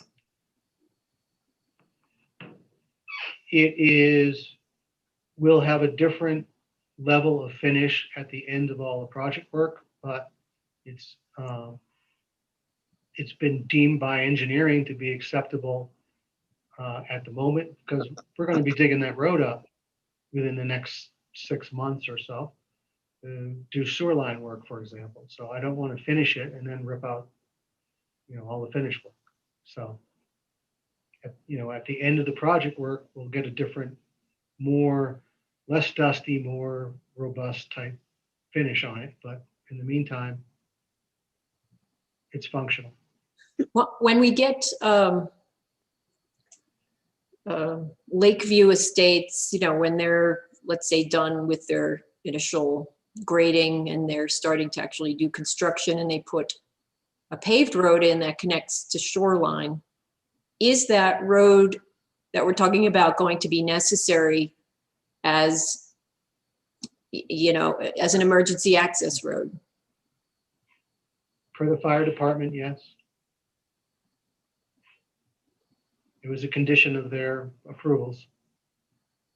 They don't, what do you mean a condition of their approvals? When they gave us a letter telling us what their concerns were about these developments, that was one of the things that they insisted on, and we supported and actually platted that road. Although it's not going to be a road, it's going to be fenced off and trail, but it will have crash capability for the fire department and emergency services if they need to get in that way. That road will be cleared to some degree in the winter time as well for that same reason. All right, I guess where I'm going at, and I think you probably already understand this, is, it's aesthetically pretty bad, functionally marginal, and we're not even in the winter yet. And in the winter, I really don't know how it will be able to be plowed. So I feel like it's the road itself as it's designed now seems to, try to meet everybody's needs, but meets nobody's needs, really. So I'm just wondering if there it would be an appropriate thing for us to address sometime in the near future. You know, what is this road supposed to look like? What does it need to be now? And what is it supposed to be when the time comes when, you know, there's not heavy equipment needing to go down it, you know, for the purposes of development in that area. So, you know, I ask, can we, and I don't know if we ask Ryan for this or what the right thing is. I'll have engineering provide you the specs for the finished road. I think that would be helpful to us, it'd be helpful to the public, especially those folks that live along it. So they have a little bit more certainty about what the future is, or what it could be. I just think we're going to continue to get, you know, comments and concerns from especially the residents that are right close to it. And there are going to be a lot of them eventually. And I think we should take some steps to try to provide some certainty to them about, you know, what this road / trail / crash gate, you know, access point, utility easement, what it is going to look like, you know, after this hard period of, you know, initial excavation and grading and, you know, utility installations. Okay. That can be done. Thank you. I appreciate that. And I think the folks living nearby will too. I mean, I've ridden my bike down that road. It's not even hard. It's not even easy to ride on. That's why I'm really Probably harder to ride on than it is to drive on. you know what? You know, I have a nice fat tire bike. It should be able to handle anything like sand or gravel. And it is actually in a condition where, you know, it was a challenge. And I don't think ultimately it meets our needs. So that's one of the reasons I'm harping on it, because I really do feel that, you know, we need to do the right thing with this roadway. Understood. Thank you. You also need to understand that we are digging that thing up fairly significantly sometime in the next 12 months because we're resizing the sewer system and changing a new sewer lift station down there and so forth. So there's a fair bit of work that still has to go on. Understood. I think maybe we just Manage need the to communicate that. cost. Yeah, communicate that better about what's coming. Okay. Any more comments on the roads from council? Okay. So the next item is discussion and possible action regarding filling the council vacancy. As I mentioned at the beginning of the meeting, we have had no one come forward who is eligible to be on the council. I remind those listening and everyone else that we have an opening on the council. The council is normally 5 councilors. And we're a short one due to the resignation of Jerry Dwinell, who relocated to Texas. The requirements for being on the council are living in Hideout as your permanent residence, being a registered voter, living here for a minimum of 1 year from the time that you take, before the time you take office, and not to be a felon. So,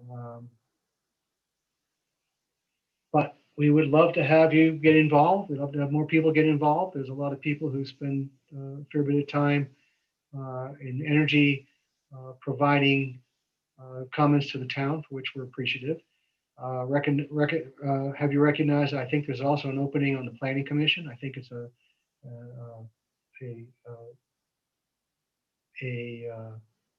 what word are we using? Not the Alternate. full-time member, but Alternate. alternate. Thank you, the alternate member. So we have an opening in there as well. So That's a great place to start. Many of the council members were, like Ralph, on the planning commission first. Jerry was on the planning commission first before he left us. So, so if you don't have your year in yet and you want to get involved, the planning commission does not require that. In fact, you don't even have to be a full-time resident in Hideout. So if you want to, if you are a full-time resident somewhere else but have a home here and want to get involved, you can be on the planning commission. In the meantime, what we're going to have to do is we will re-notice this vacancy and change the date for the next discussion to be our next council meeting in September. And see if we have anyone that comes forward then. So Alicia, would you make a note, please, to re-notice it for the September 8th meeting? Sorry, 9th meeting. To be September 9th? I believe so. Looks like the second Thursday is September 9th. Will do. Thank you. Okay, item 4, emergency operations plan. Polly or Cameron, this is. Cameron's handling this. Cameron. Are you Thank still you. with us? Yeah, there you go. So we forwarded a copy of the Wasatch County Emergency Operations Plan so you could take a look at it. And we just need some direction on whether or not it looks sufficient and complete enough for the town, or if there are any specific concerns or direction you wanted to have. We'll still need to pass a resolution for a line of succession. The county does have that built into this plan, but it sounds to me like the town wanted to have a different line of succession, so we can do that, whichever way. But just wanted to talk to you about any questions or concerns you had about it, and figure out what your preferences are for the line of succession, and then we can get that drafted up for next month's meeting. Cameron, this is Chris. Thank you for working on this. I think this is really very important for us.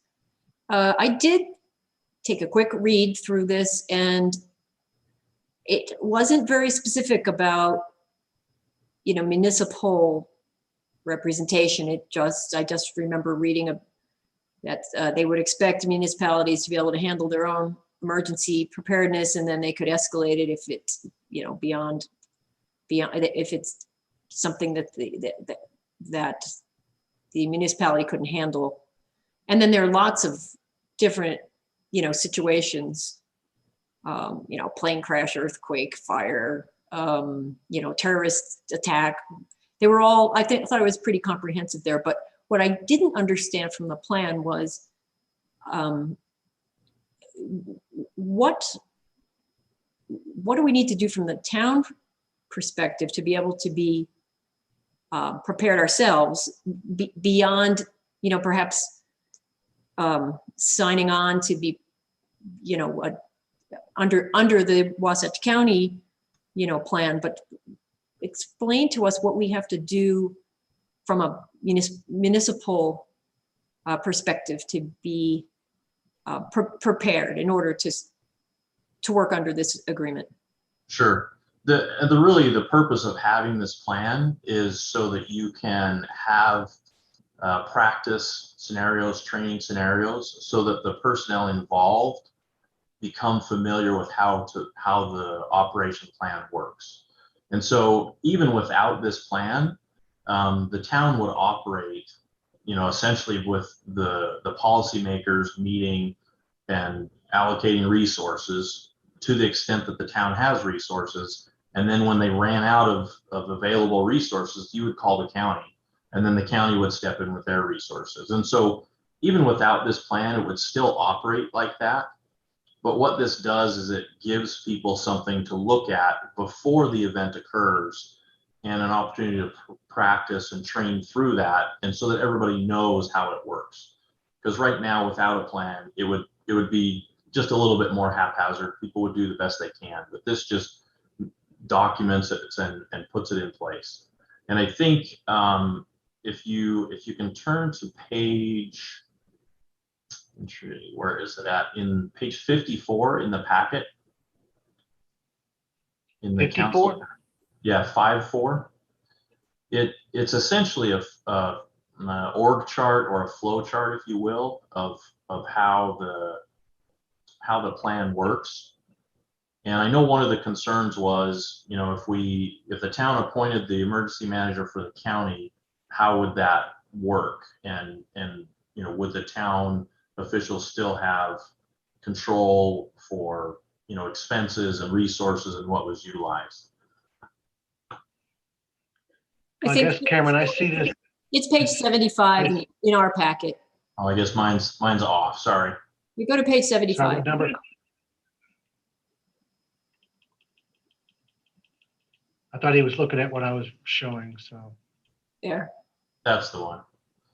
And so the important part on this, I thought, was whoever is the emergency management director, whether it's the county official who is a full-time official there, or the mayor or the council member or a full-time official for the town, they're going to operate at the same level as the policy group for the town. And so it's not like if we designate the county operations manager that they're suddenly in control of the town resources, that they still have to work in cooperation with the policymakers. And then the groups underneath that just break out where all the various assets fit. And so that's to me, that's more of the benefit of having this, is everyone knows where they fit within the system. And once something happens, an emergency is declared, you know, you can look at this and say, okay, this is where this part fits and this is how it functions. Okay, so the municipal response is the policy group in this chart, this, you know, I guess we'll call it an org chart, but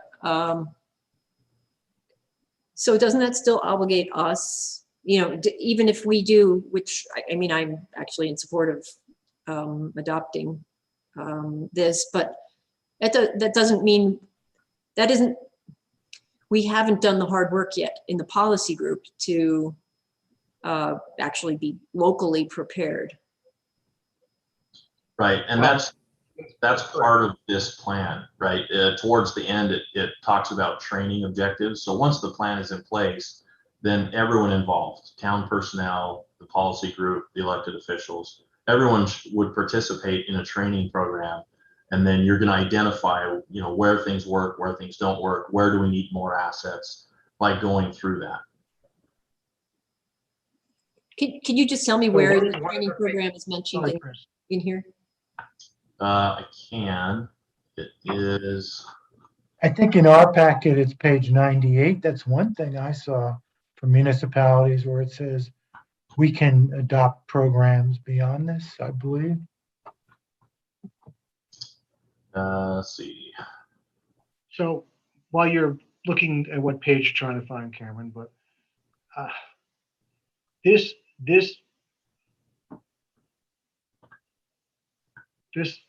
document enables us to identify who are the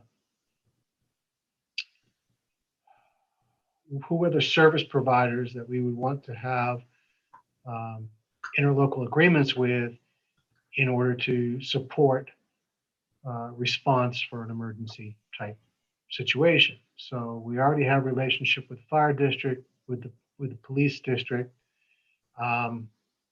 We've been trying to get something in place with Jordanelle Special Services for water and sewer type activities, et cetera. So, you know, public health, we rely on the county. We may have to set up I mean, they've certainly supported us through the pandemic. I don't know if there is some additional extra local agreement we would have to have with them for the public health side of things, for example. So that, you know, this becomes to me a framework to ensure that we have the appropriate interlocal relationships to ensure that the things that are critical, particularly in the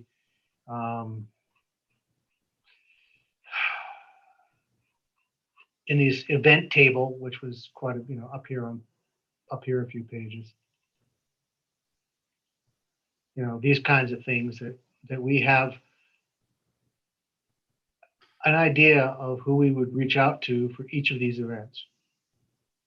Right. Mayor, and maybe Cameron can speak to this, because I think that this framework and this type of emergency operations plan, I mean, we've seen them in a lot of towns, and a lot of times it's that interlocal, a lot of that is, my belief is it's delegated to the county by having it. So, there's a lot of training that has to go on that I don't think the town has the resources to do it ourselves. So we want to rely on the county where we can, but we can still have our own chain of command. So it's not the county manager that's deciding, it's the mayor or whatever. Maybe Cameron, you can speak to that a little bit better than I can. Yeah, so that's true. And Mayor, to your point, yes, part of this plan is going to identify resources. And so I think if we're going to adopt that, we would want to identify those resources that are different than what the county has. As far as Polly's comment, I think the framework that might work best as far as line of succession would be to have, the mayor or a town official to be the initial line of succession, and maybe even the first and second, and then go to the county after that. Because even if the first person is a town official, if it's obvious from the outset that the event is outside the resources of the town, they can immediately delegate that authority to the county and just escalate it. And so the line of succession, or who steps in when, is entirely up to the town. And all of that is actually within the operations plan framework already. And so we just need to understand what the town's preferences are, and we can draft that up. One of our issues, because we've discussed this before, is notification of a disaster or of an event or of a fire, and how do we communicate that to our residents? And we talked about that previously, and we haven't really done anything with it. Do you have any suggestions as to, all of a sudden, boom, a fire's going through our community? How do we let our residents know, and what do we do? So the number one, sorry, Cameron, hang on a second. Number one thing, Carol, is we need to get our residents to subscribe to the notices that come from our website. Okay, that's number one. If you subscribe, you get notifications, text messages, etc. And that's the tool that we currently have is a notification system, but it is an opt-in system. It's not a push system per se. You have to opt in to get notifications. If all of our residents signed up to that and we have an event, we can immediately put out a notice, and you get, as soon as, those of you that are signed up know that as soon as Alicia or someone posts something, you get a ding on your phone very, very quickly, telling you X, read this. So that is a system that we have that does work. It is functional, but I think Carol would require us to do some sort of campaign to encourage residents to sign up for that notice. Do we have any That's idea how many people are signed up for it now that are residents? Yeah, we do. We know exactly how many are signed up. I don't recall the number, but I could look it up and tell you, but it's less than 100, or in or around 100. And we think we've got close to 1,000 residents, but those are total people, not families. But if you use 2.5, we would hope to see 400 or so names, or 400 or so phone numbers, I'd guess, or more, so people could get notified to think we're getting close to hitting every landowner in town, landowner/homeowner. So we need to do some campaigning on that. But that system does work, and it's what we have. We have been investigating other systems. We spent a lot of money that went nowhere with a very highly rated company, because we have this weird mapping. We even provided GIS maps for them and still didn't solve the problem because we are in a Summit postal code in a Wasatch response area. So right now our website is the best method we have today. So sorry, Cameron, go ahead if you want to add to that. Yeah, no, that's fine, Mayor. And Councilmember Hazelton, that's a good question. One of the benefits of having an emergency operations plan and designating a line of succession is it allows the town to access the state emergency response department. So they have a state emergency notification system that you can do with a reverse 911, or you can actually do a geographic selection and it will notify mobile devices in that area. And so that's another tool that the town would have access to by passing a plan and designating a manager. Cameron, That's cool too. I wonder if that will suffer the same challenges that the system that the mayor just talked about. But anyway, that's to be looked into. But you know, I just wanted to say I also get tweets from Utah Fire Info, for example, or other, you know, Summit County, I get tweets. That is totally free for us. So I just want you to know that. But again, you have to be a Twitter subscriber, et cetera, et cetera. So they don't Sure. just come. You So it's know, the same thing. You ultimately, have to when you're trying to reach people, you need to use multiple communication channels to reach the most people possible. So, you know, we don't have to solve it here, but and I'm glad the website does have those alerts. I get them. I get 4 of them every time there's something posted. I get 4 separate text messages, but you may have registered in more than one location. Well, for example, if you register in the public notice website and the town website, you're going to get 2, for example. I only Those register things for they don't- notifications from the website. I do have email notifications from the public notice website, but those are through email, not through text.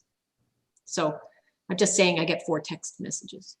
But, you know, but I do think Carol keeps bringing this up because it's actually really important for us. So we do have to solve it, and that should be part of what we do locally, you know, to come up with our plans and exercise them. Yeah, so I think the most important part is the town can wait on the emergency operations plan. I think the most important part is to designate the line of succession. So it'd be helpful to have some direction on what everyone prefers on that. Well, I prefer, you know, council members, mayor, council members. I mean, we're here, we live here, and we live here full time. I prefer that, and we kind of know what's going on. But I don't know what other options are or what recommendations are for. So I guess the pro is what you've described. The con is if someone's going to be designated as the emergency operations manager, they need to have, you know, a minimum level of familiarity with the National Incident Management System, which is essentially this, you know, org chart that I've referenced, and be familiar with how that structure works, the forms that are used, what's the protocol. And so there's a several week-long training that a person needs to go through at the initial stages to be that emergency management official. And certainly if the council members or the mayor, you know, were willing to, you know, invest that time and attend those, that's perfectly fine. And the local knowledge definitely helps. But the county has a full-time position who has worked in that area for almost 18 years, I believe. And so that's already built in. And so the official's local knowledge is going to be paired up with somebody that's familiar with that system and how it operates. And the local officials are going to be directing, you know, what resources they have to that and approving expenses. And so you tend to get the best of both worlds, and you can leverage the local knowledge and the ability to pay for things and use resources with the knowledge of how to incorporate those within the system. Cameron, it would be really awesome to have a use case here, right? I know we're talking policy and such, and I was never implying that we wanted our own professional emergency management person here in town. I was implying that, there should be local consultation before someone outside of the area. I mean, yes, a professional emergency manager, but I mean, give us a use case. Let's say, I don't know, we keep talking about, well, fire is pretty easy, but fire, everybody just comes and tries to put out the fire, right? But Hillside collapse. Say that, what? Say the hillside collapses, it blocks the road. Okay, Takes that's a out good one. some car. Sounds good. So what's the, how do we run that use case through the response that, first of all, the city would have, and then the, activating the emergency management response? Yeah, so whoever we designate to declare the emergency would have to declare that emergency. They would have to designate an emergency operations center and figure out what resources they have and whether or not those resources are sufficient. And if they're sufficient, then they issue the orders necessary to get those resources out. So for the hillside, you're going to want to have an initial assessment. Are there any homes or occupied buildings involved? And what's the, emergency nature of it? If there's people that are buried or structures that haven't been cleared, then you've got to have personnel to do that. And I'm not as familiar with the town's, personnel and staffing, but something like that seems to me like it's going to escalate to the county pretty quickly if there's, occupied buildings that are involved. If it's just a hillside of collapse and it just needs to be cordoned off, then, barricades will be set up. If the town has enough barricades, then that's fine. If they need additionally, they can contract to get those. If they need excavation equipment, then they have that equipment, they can use it, or they contract out for it. It just is a matter of sort of getting everyone together, identifying what the problem is, figuring out what resources are needed, whether or not the town has the resources. And if they don't, they go, beyond that. So does the state offer training for this to different municipalities, different townships? Yeah, so the federal government actually operates the training, and it's free for the basic courses. If you attend, like an event or something like that, they have, some of those that are at cost, but the state and counties also put on training sessions where, officials that are in that capacity can attend those to figure, to learn and get training that way.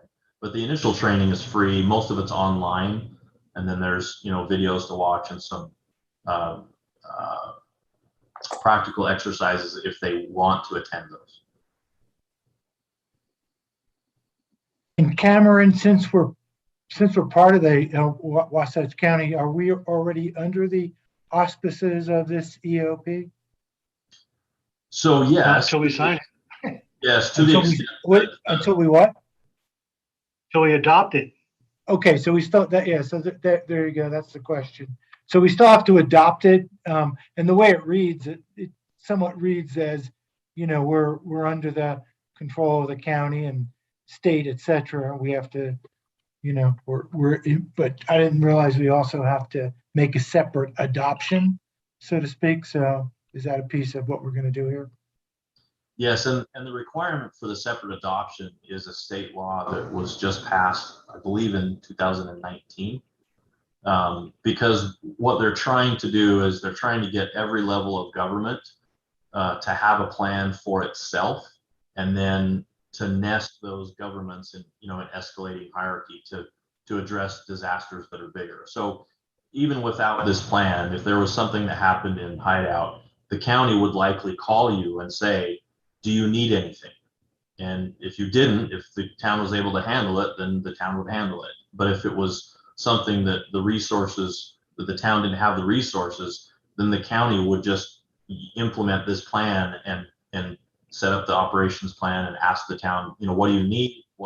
Where can we meet? Do you want to have the operations that are, it would function basically the way the plan is now. Yeah. It's just that the state legislature requires the towns to pass an operations plan and designate a line of succession. Gotcha. And do we have to adopt, or do we have to define the line of succession when we adopt it, or can that be subsequent to this? Yeah, they can be separate. Thanks.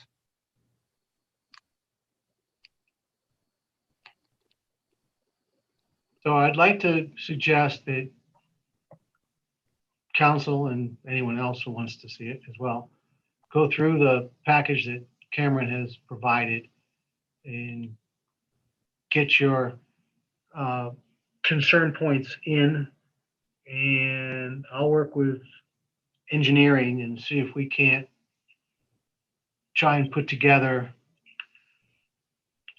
a proposal around, I don't think council is going to be the emergency management director. I don't think that's appropriate. The policy group, we can have a succession for the declaration of events and that part, but I do think I don't think council, particularly given the turnover nature of the roles, that they should be. I'd rather have staff in some way, or the county staff be, because they tend to be more permanent in their roles, and have those folks be the ones that we would rely upon as far as the director of the activities, with working with our staff as appropriate. What about the That's my view. declaration? Does this person declaring the emergency then? Let's say we designate. The policy group or our succession plan would be declaring the emergency. Okay, So we would have a succession of people who would declare the emergency. And you can decide if it wants to be, mayor and council, each one, or all, or any, or some, any two, however we want to do that. And then as soon as we declare that, it becomes the emergency management director's responsibility to take over and drive the activities. yeah, I'm good with that. I think, they're set up. They have a professional full-time person who knows what they're doing. So let's go back to, the local response. So you only designate 2 people that can declare an emergency. What happens if they're incapacitated for some reason or not here? You have a succession plan, right? And so you Okay. start with as deep as you want to go, Chris. You could start with me, each of the council members. You could go to the senior staff. You can go wherever you want to go with it, in whatever order. So I just heard Cameron say 2, so I latched on to the number 2. Yeah, sorry, the state code requires 3, but you can have as many as you want. And honestly, after the first, let's say we designate 4, I think, which is what most jurisdictions have done. If all of those 4, if it's a significant disaster and all 4 of those are not available, then it's just going to follow, the sort of the chain of command within the town authority. And if there's nobody that's available in the town, it's going to go to the county anyway. And so there's always going to be a flow that gets to the next level. Okay.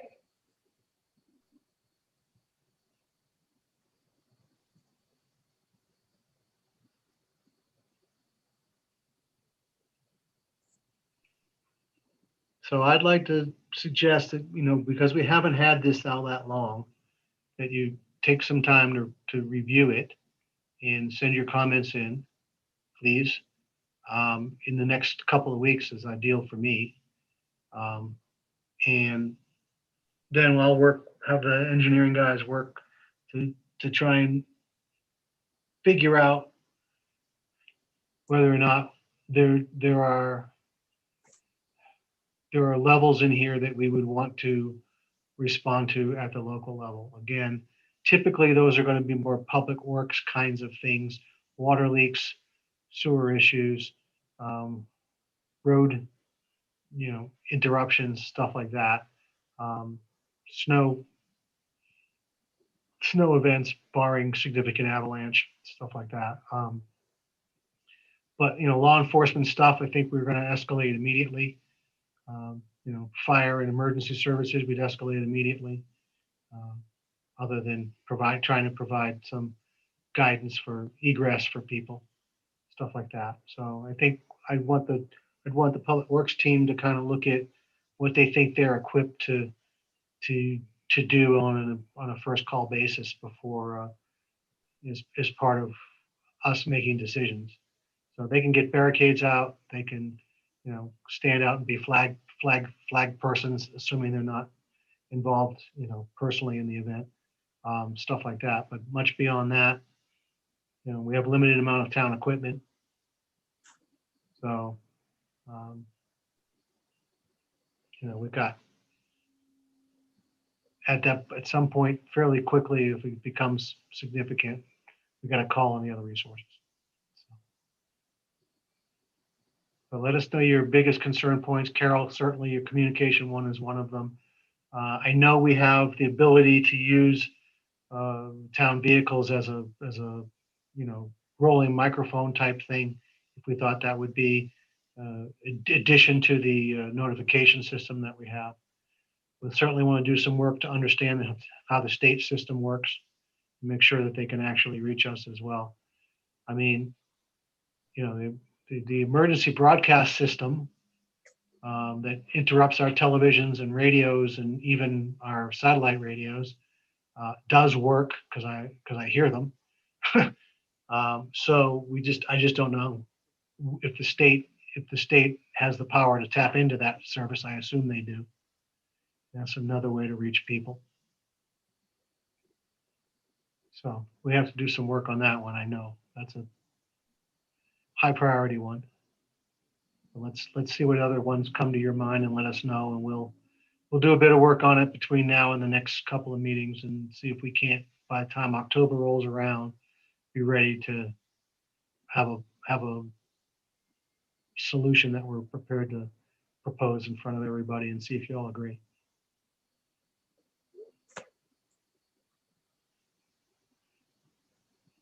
I think September is going to be a little too soon, but we can revisit it in September, but I don't think we'll be there yet. It's only a few weeks away. Because our September meeting is early in the month. So. What is stopping us from adopting, this plan as it is? I mean, we're not going to change this. This is their plan. Just you guys being comfortable with it. I think it's very comprehensive. I agree. I did spend a lot of time this morning looking at it.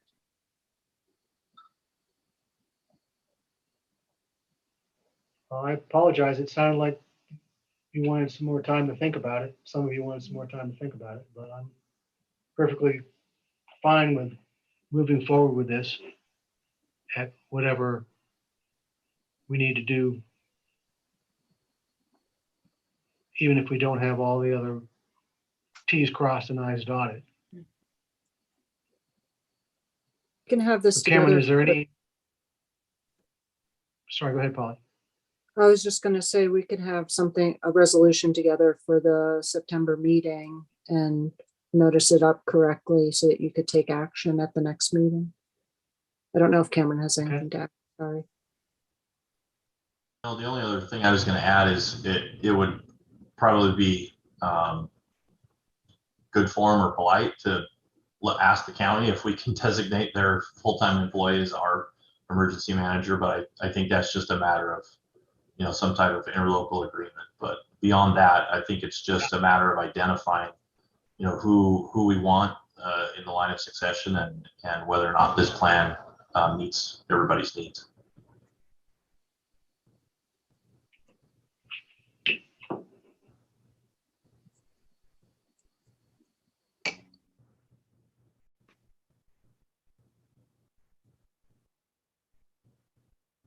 Do we have to put it up for public comment, Polly? At that meeting, I think we would, right, when we adopt? or No, not? it's a resolution, It's a resolution. Oh, okay. but if you wanted to, of course you could, but there's no legal requirement for All that. right.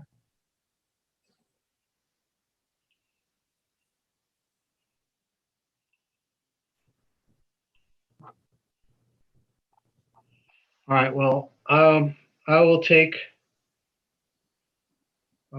the, working with Jan, we'll have a conversation with the county and see who we need to specifically talk to about our adopting the Wasatch Plan and make sure that we understand what that means for them and what it means for us if we do that.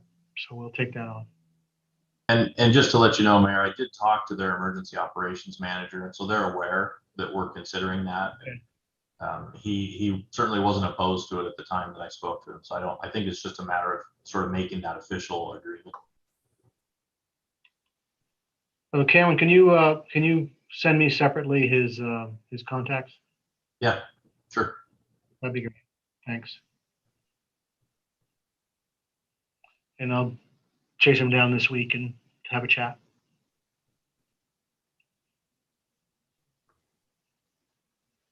Okay, anything else on the EOP?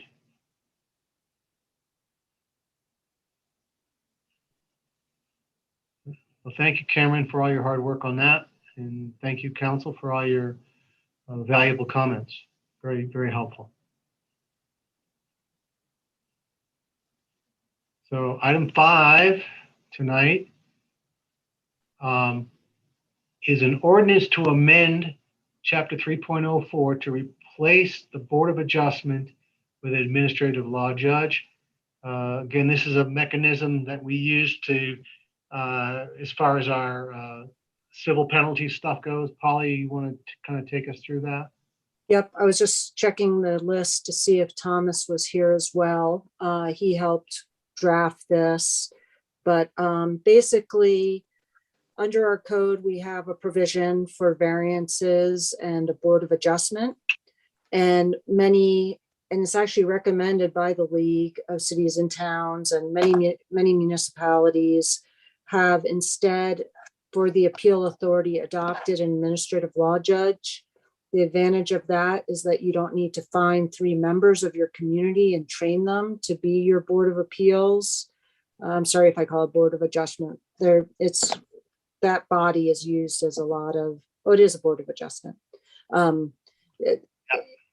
It's used. Are you Anyway. are you seeing the red line on your screens?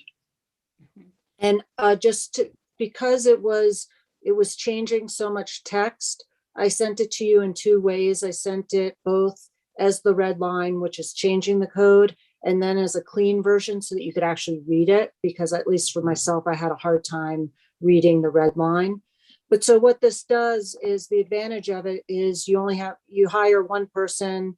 That person is generally either, the way that we had it was, the way I framed it was that it's either law trained or have significant experience with the requirements and operations of administrative hearings, so that we would hire somebody. We don't need to try to find 3 members of the community, train them, deal with their schedules, and get that all done in a timely manner. And then also you're getting someone who's experienced with it. And then we would have that person on, just on call. And we would only use them whenever we need it. And it's also helpful too, because we would use that administrative law judge for that administrative code program, that ACE program that we have, which is Title 13. And of course, we need to have an appeal body for that. So as we start issuing administrative citations, we need to have the ability for people to appeal. So it serves several purposes. And it would be my recommendation that you adopt this so that we can put into place an administrative law judge. And this came up, in fact, there is somebody who wants to apply for a variance. And so it occurred to us that it would be much better to have an administrative law judge in place than to try to, as I said, find 3 members and train them. So there is a timeliness aspect to this as well. Thank you, Polly. Do we know how much it Questions? costs, just out of curiosity, to retain an administrative law judge, for this purpose? You do a request for proposal, and they tend to be, people do them, a lot of lawyers like to do them just as a way to kind of serve, and it's, I don't know, fun in its own kind of sick way. So it tends to be not that expensive. I mean, usually you pay them by the hour, or you see what people do. But, I've seen a lot of requests for proposals for this, and it's not a huge expense. All right, thank you. How many appeals have we had so far? My experience with an appeal with the Board of Appeals previously was some towns, not here, I don't think anyway, allow for the planning board to double as a Board of Adjustment as well. Don't know if that's legal or that's done in the state of Utah, but that was a previous experience I had. And then the only issue I saw with the, appointing or hiring or putting on retainer administrative law judge is they may not have any knowledge of our town. So, and that's why you do have a local board, for instance, because they understand the nature of your town, and having an outsider, determine variances one way or another without knowledge of the town itself could work against us, or could work against the person that's appealing.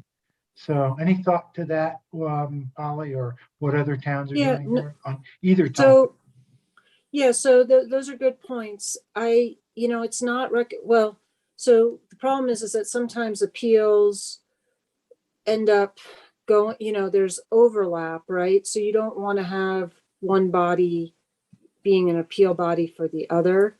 The other thing is that it tends to be more, how do I put this? Administrative law judge is able generally to follow what our code says more and not be swayed as much by other issues, which can go either way.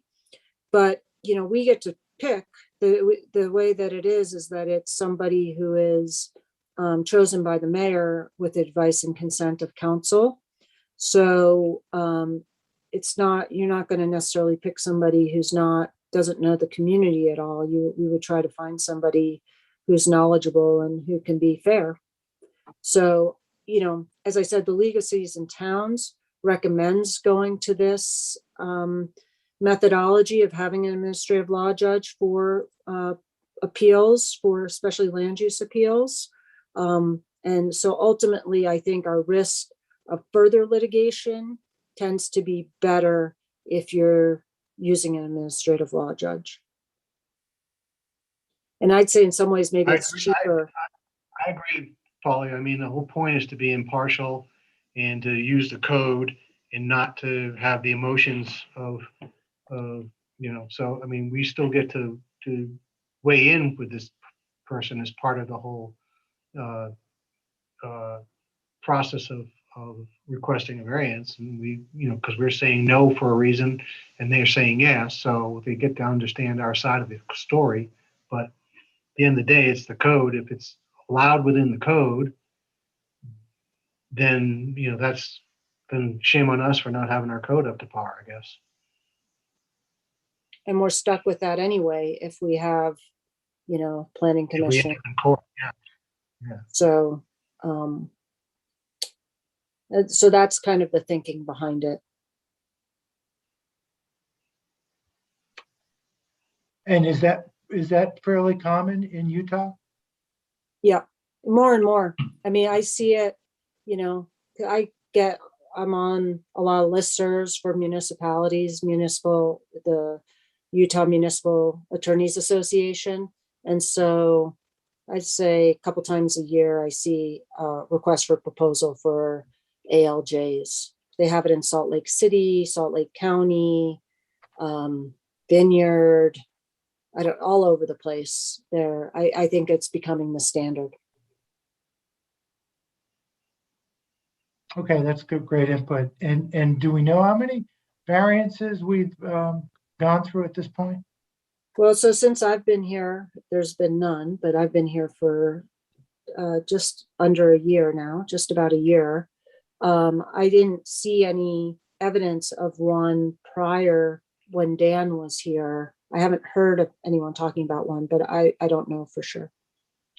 I'll speak a little bit to that. I was on Park City's Board of Adjustment prior to when I went on their planning commission. And most of our cases were in Old Town when there were remodels going on, and people requested variances because the homes they were remodeling were on those extremely narrow lots.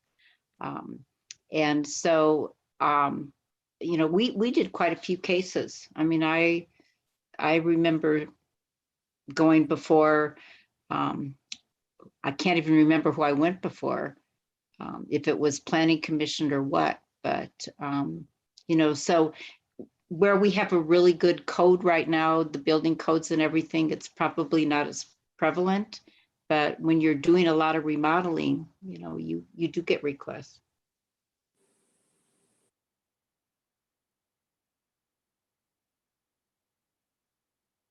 I think there's a couple of, I think they're probably variances from an HOA code perspective or CC&R code stuff, not town code so much. There's been some things that have been granted about overhangs, you know, protruding beyond the safe space by, you know, a few inches or something that have been granted and junk like that, but nothing. I don't think we've done much, at least not since I've been mayor of town, to do much there. But I really like the idea of this being third party. I think it's going to help us a lot in that it'll help us understand where we've got additional work to do across our code structures, for example, and help us to tighten up stuff as we go. So I'm personally in favor of it.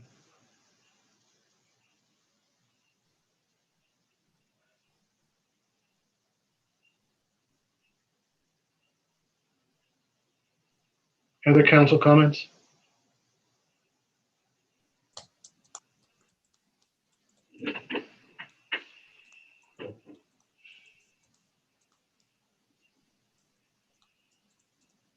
Then I think we need to decide if we want to move forward on this. So I'd be looking for a motion to adopt an ordinance amending the town code, chapter 3.04, to replace the Board of Adjustment with an administrative law judge. So moved. This is Chris. Thank you, Chris. Anyone willing to second that? Yeah, I'll second that. Thank you, Bob.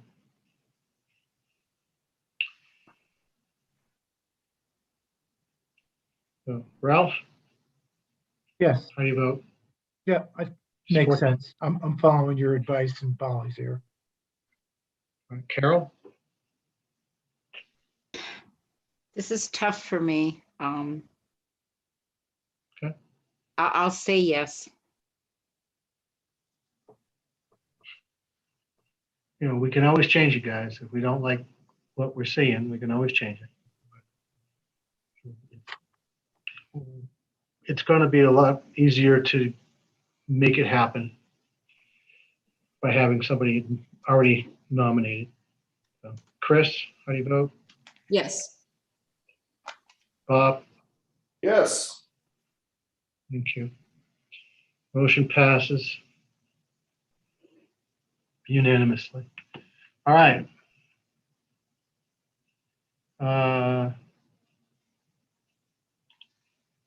So the next one is something that, again, I think we're cleaning up. So we have been withholding building permits from landowners because there has not been sufficient infrastructure in the development area before they start building.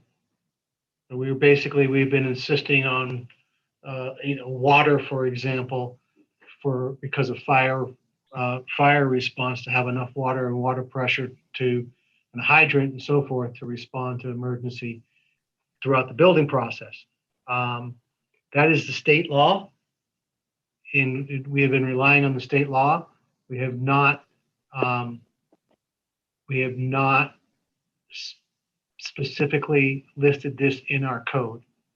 So it's been Polly's recommendation that we beef up our code in this particular area, even though, again, we've been citing the state law, and the state, as we all know, takes priority over the county and the municipality. But we thought it would be logical to beef up our code as well, so it'll be right there on the screen when people are looking. And we'll be adding a line to the building permit process saying that you have to have this this checkbox passed before you can get your building permit. So it's really a tool to help us tighten up that process a little bit more. So I don't know that I need to read it to you. I need to make it bigger. Phil,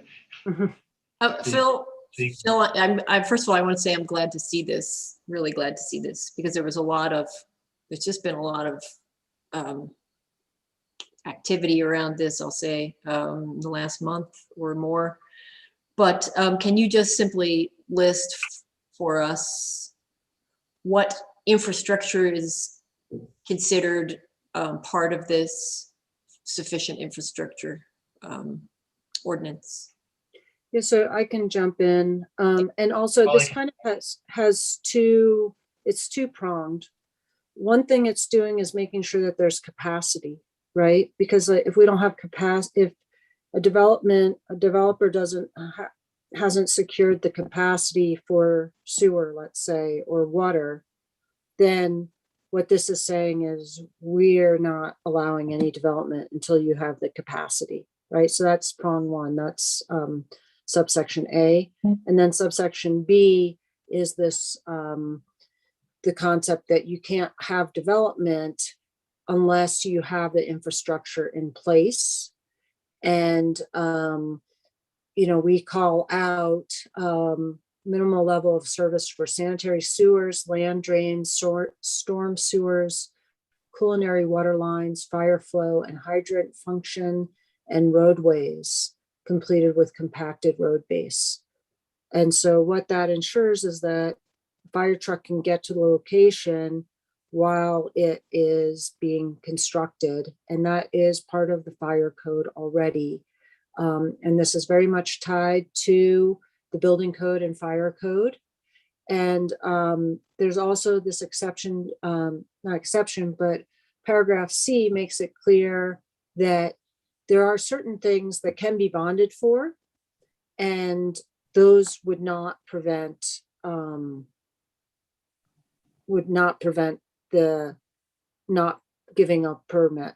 For example, landscaping, right? Like we wait until after, we accept a bond and we wait until after. And then finally, D is just that it's the town engineer is going to make these determinations. So this exists in some other towns as well. And I base the language mostly on the state code. It's a little convoluted because the state code is kind of in a negative. So I tried to make it as clear as possible.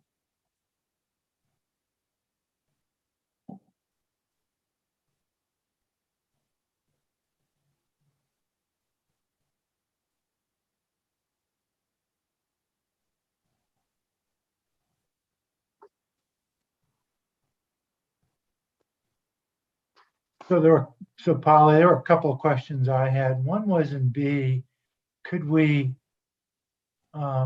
increase the minimal level of service?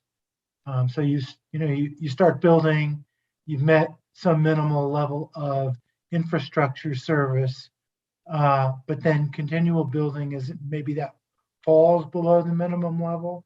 Is there something I don't know if there's any words that would kind of get what I'm trying to get at here.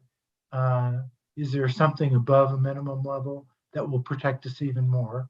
I guess is what I'm trying to say. I think, and it would be helpful if Ryan was here, but, you know, the minimum level, if we're gonna deny somebody issuing them a building permit, we can only do that if they don't have the minimal level, right? If people have adequate, let's say, capacity for water so that they can do, you know, fire, so they can do fire protection, even though maybe we would prefer them to have more, it's really just that minimal level of service that would have this draconian step.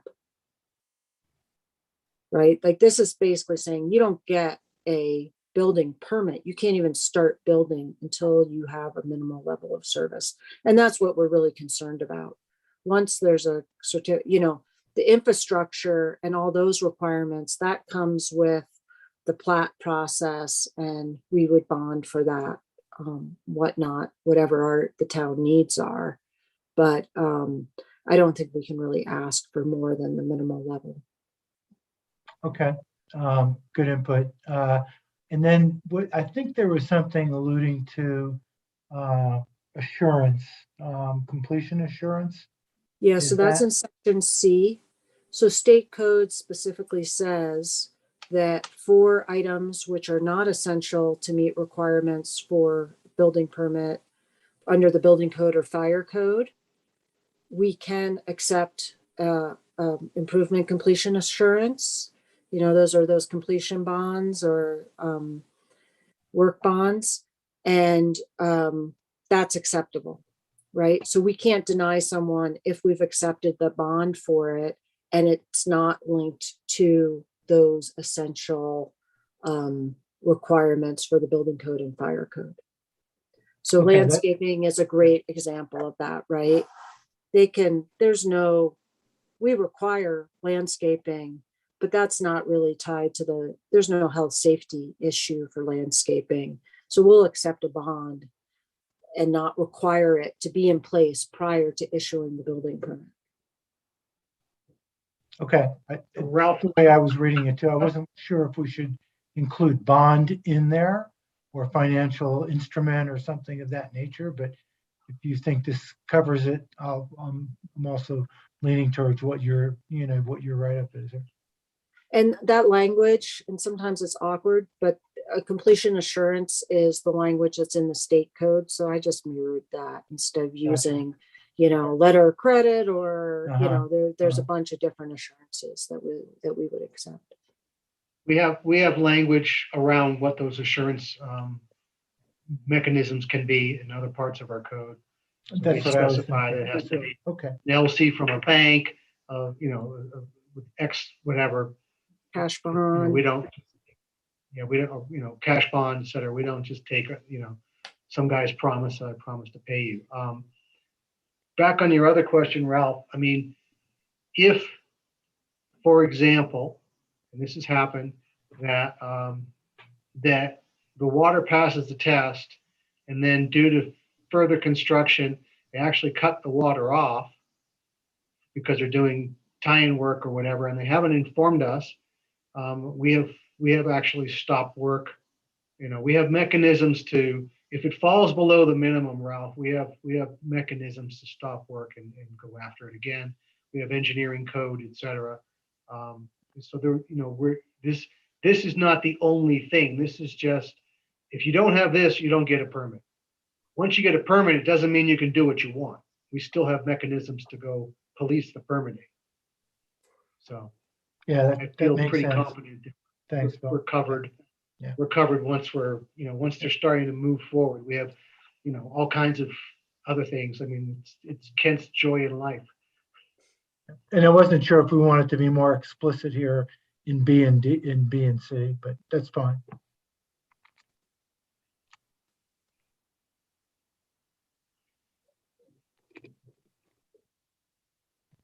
I think, again, you know, we've been operating, citing state code with the developers that have are already previously approved. As you know, these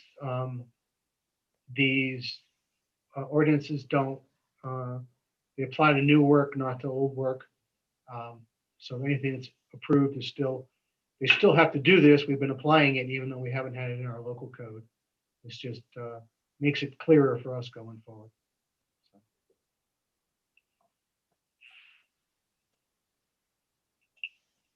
If there are no other questions, I would look for a motion to adopt the ordinance, to adopt an ordinance adopting Title IX, Chapter 7, sufficient infrastructure for proposed development. Yeah, Also move.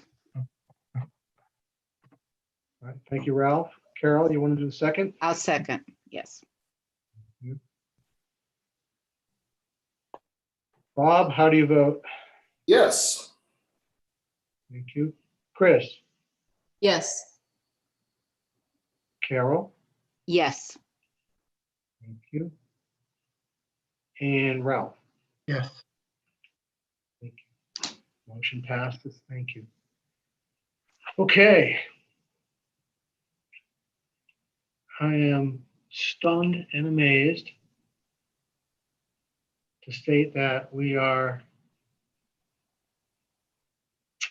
at the end of the public agenda, and chatting with Polly, we really don't have anything specific to cover in exec, right, Polly? Or is there something you want to say? That's correct. I sent you a protected email.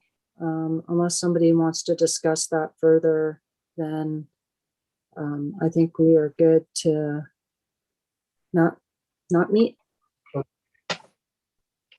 right.